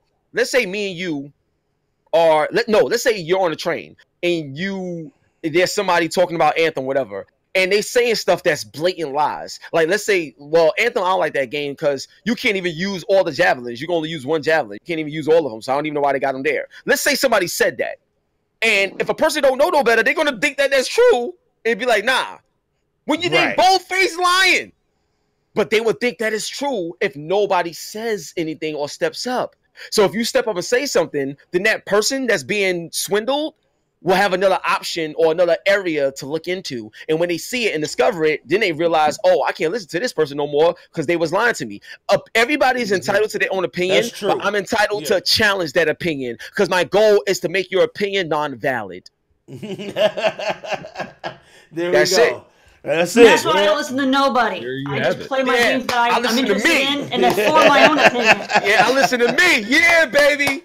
All right. That's what I'm talking about. Let's do That's this. that. I wanted to do a final round, but I think we definitely went over. But that's because when you have a good conversation, it don't matter about time. You just got to finish the convo. You know what I'm saying? So we're gonna skip. We'll skip final round because I think we already got, because final round is for that space to have your point across, but we got our points across. Yeah, you know what I'm definitely, saying? So I think we can skip final round, but I do want you to hear this sound effect though, just so you can hear it. Final round. Yeah, so you can hear that. Yeah, that's hot. I just wanted to play it because everybody loves when I play the sound effects. So I got it out the way. Before we exit, yes, Hip Hop Gamer, you want to use that grenade on anybody? Oh, come on, man! I've been with you the whole time, Hip Hop. You know Hip Hop, what? I've been with you the whole time. Check this out. Check this out. I do want to use a grenade. Okay. Throw it up at Platinum. Oh!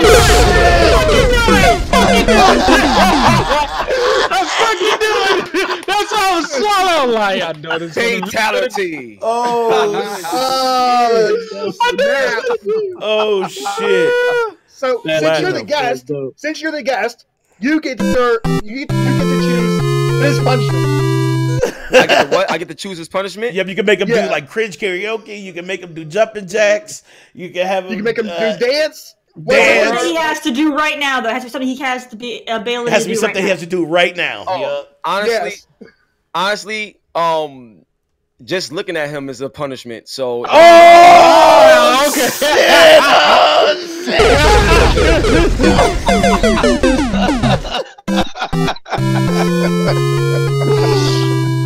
Oh, man. Oh, the more the merrier once I kick that ass and take that belt, homie. I'm telling you right now, man, I'm different. B. And remember, I am an artist, so I'm good with words. So all right. Hey, and I'm good with my hands, baby. Let's go. All right. Well, yeah, that's what's up. All right. Well, Hip Hop Gamer, man, you know we gonna talk after this, man. But thank you so much, man, for blessing us with your presence. I appreciate it, man. Like I said, man, like I said, little do they know that I've actually followed your career. You know what I'm saying? I know when you first got started, when those people were hyped, that you had that fucking belt, man. You know what I'm saying? And you got to ask that question because remember, they got to pick audience members to ask the question, and they picked you. Yeah. And it was like, it just went up from there, man. It was just like everybody was hyped on the energy that you brought, and it was just like, oh shit! I remember the viral moments, and then boom. Yeah, it's crazy. Yeah, crazy. Man. Thank you so much, man. I really appreciate you being here, sir. Thank everybody else.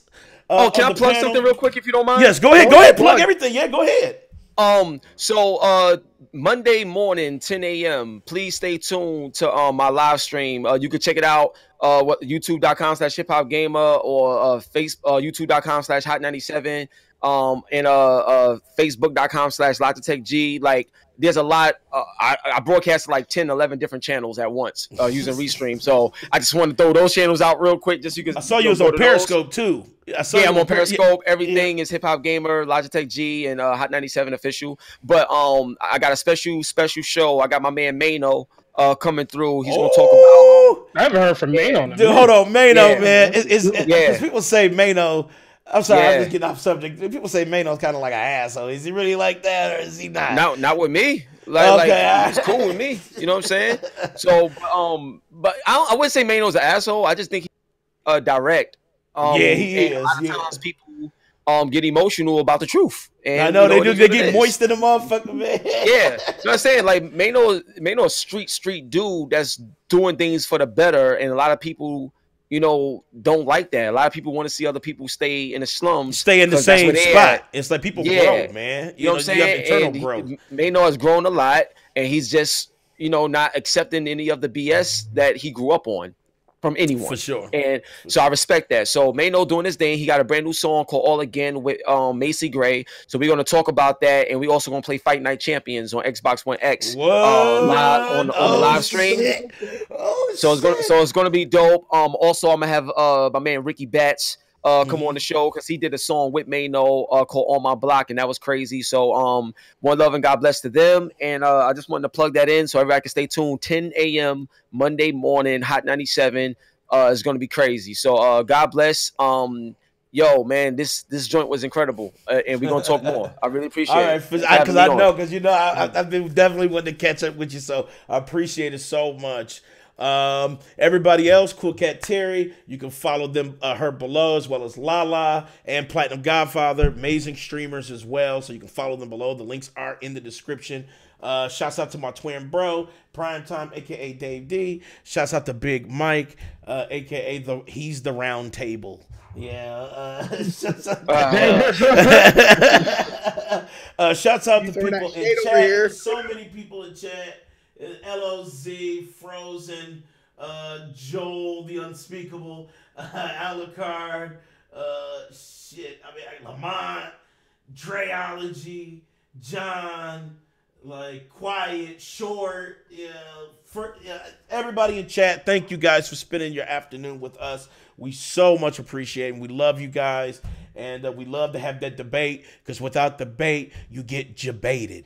You know what I'm saying? So there we go. And like I said, 1 o'clock p.m. Eastern time, you're already in the right place. You can follow us on Twitter, Instagram, Facebook, YouTube, anywhere, Podbean, anywhere you can log in. You can follow the platform live. And once again, shouts out to Hip Hop Gamer. Like I said, Hot 97. Shouts out to Hot 97. And if you guys want to know more, his links will be below, so it's easy to access. And yeah, we appreciate it, guys. We love you guys. We out. Peace out. Peace.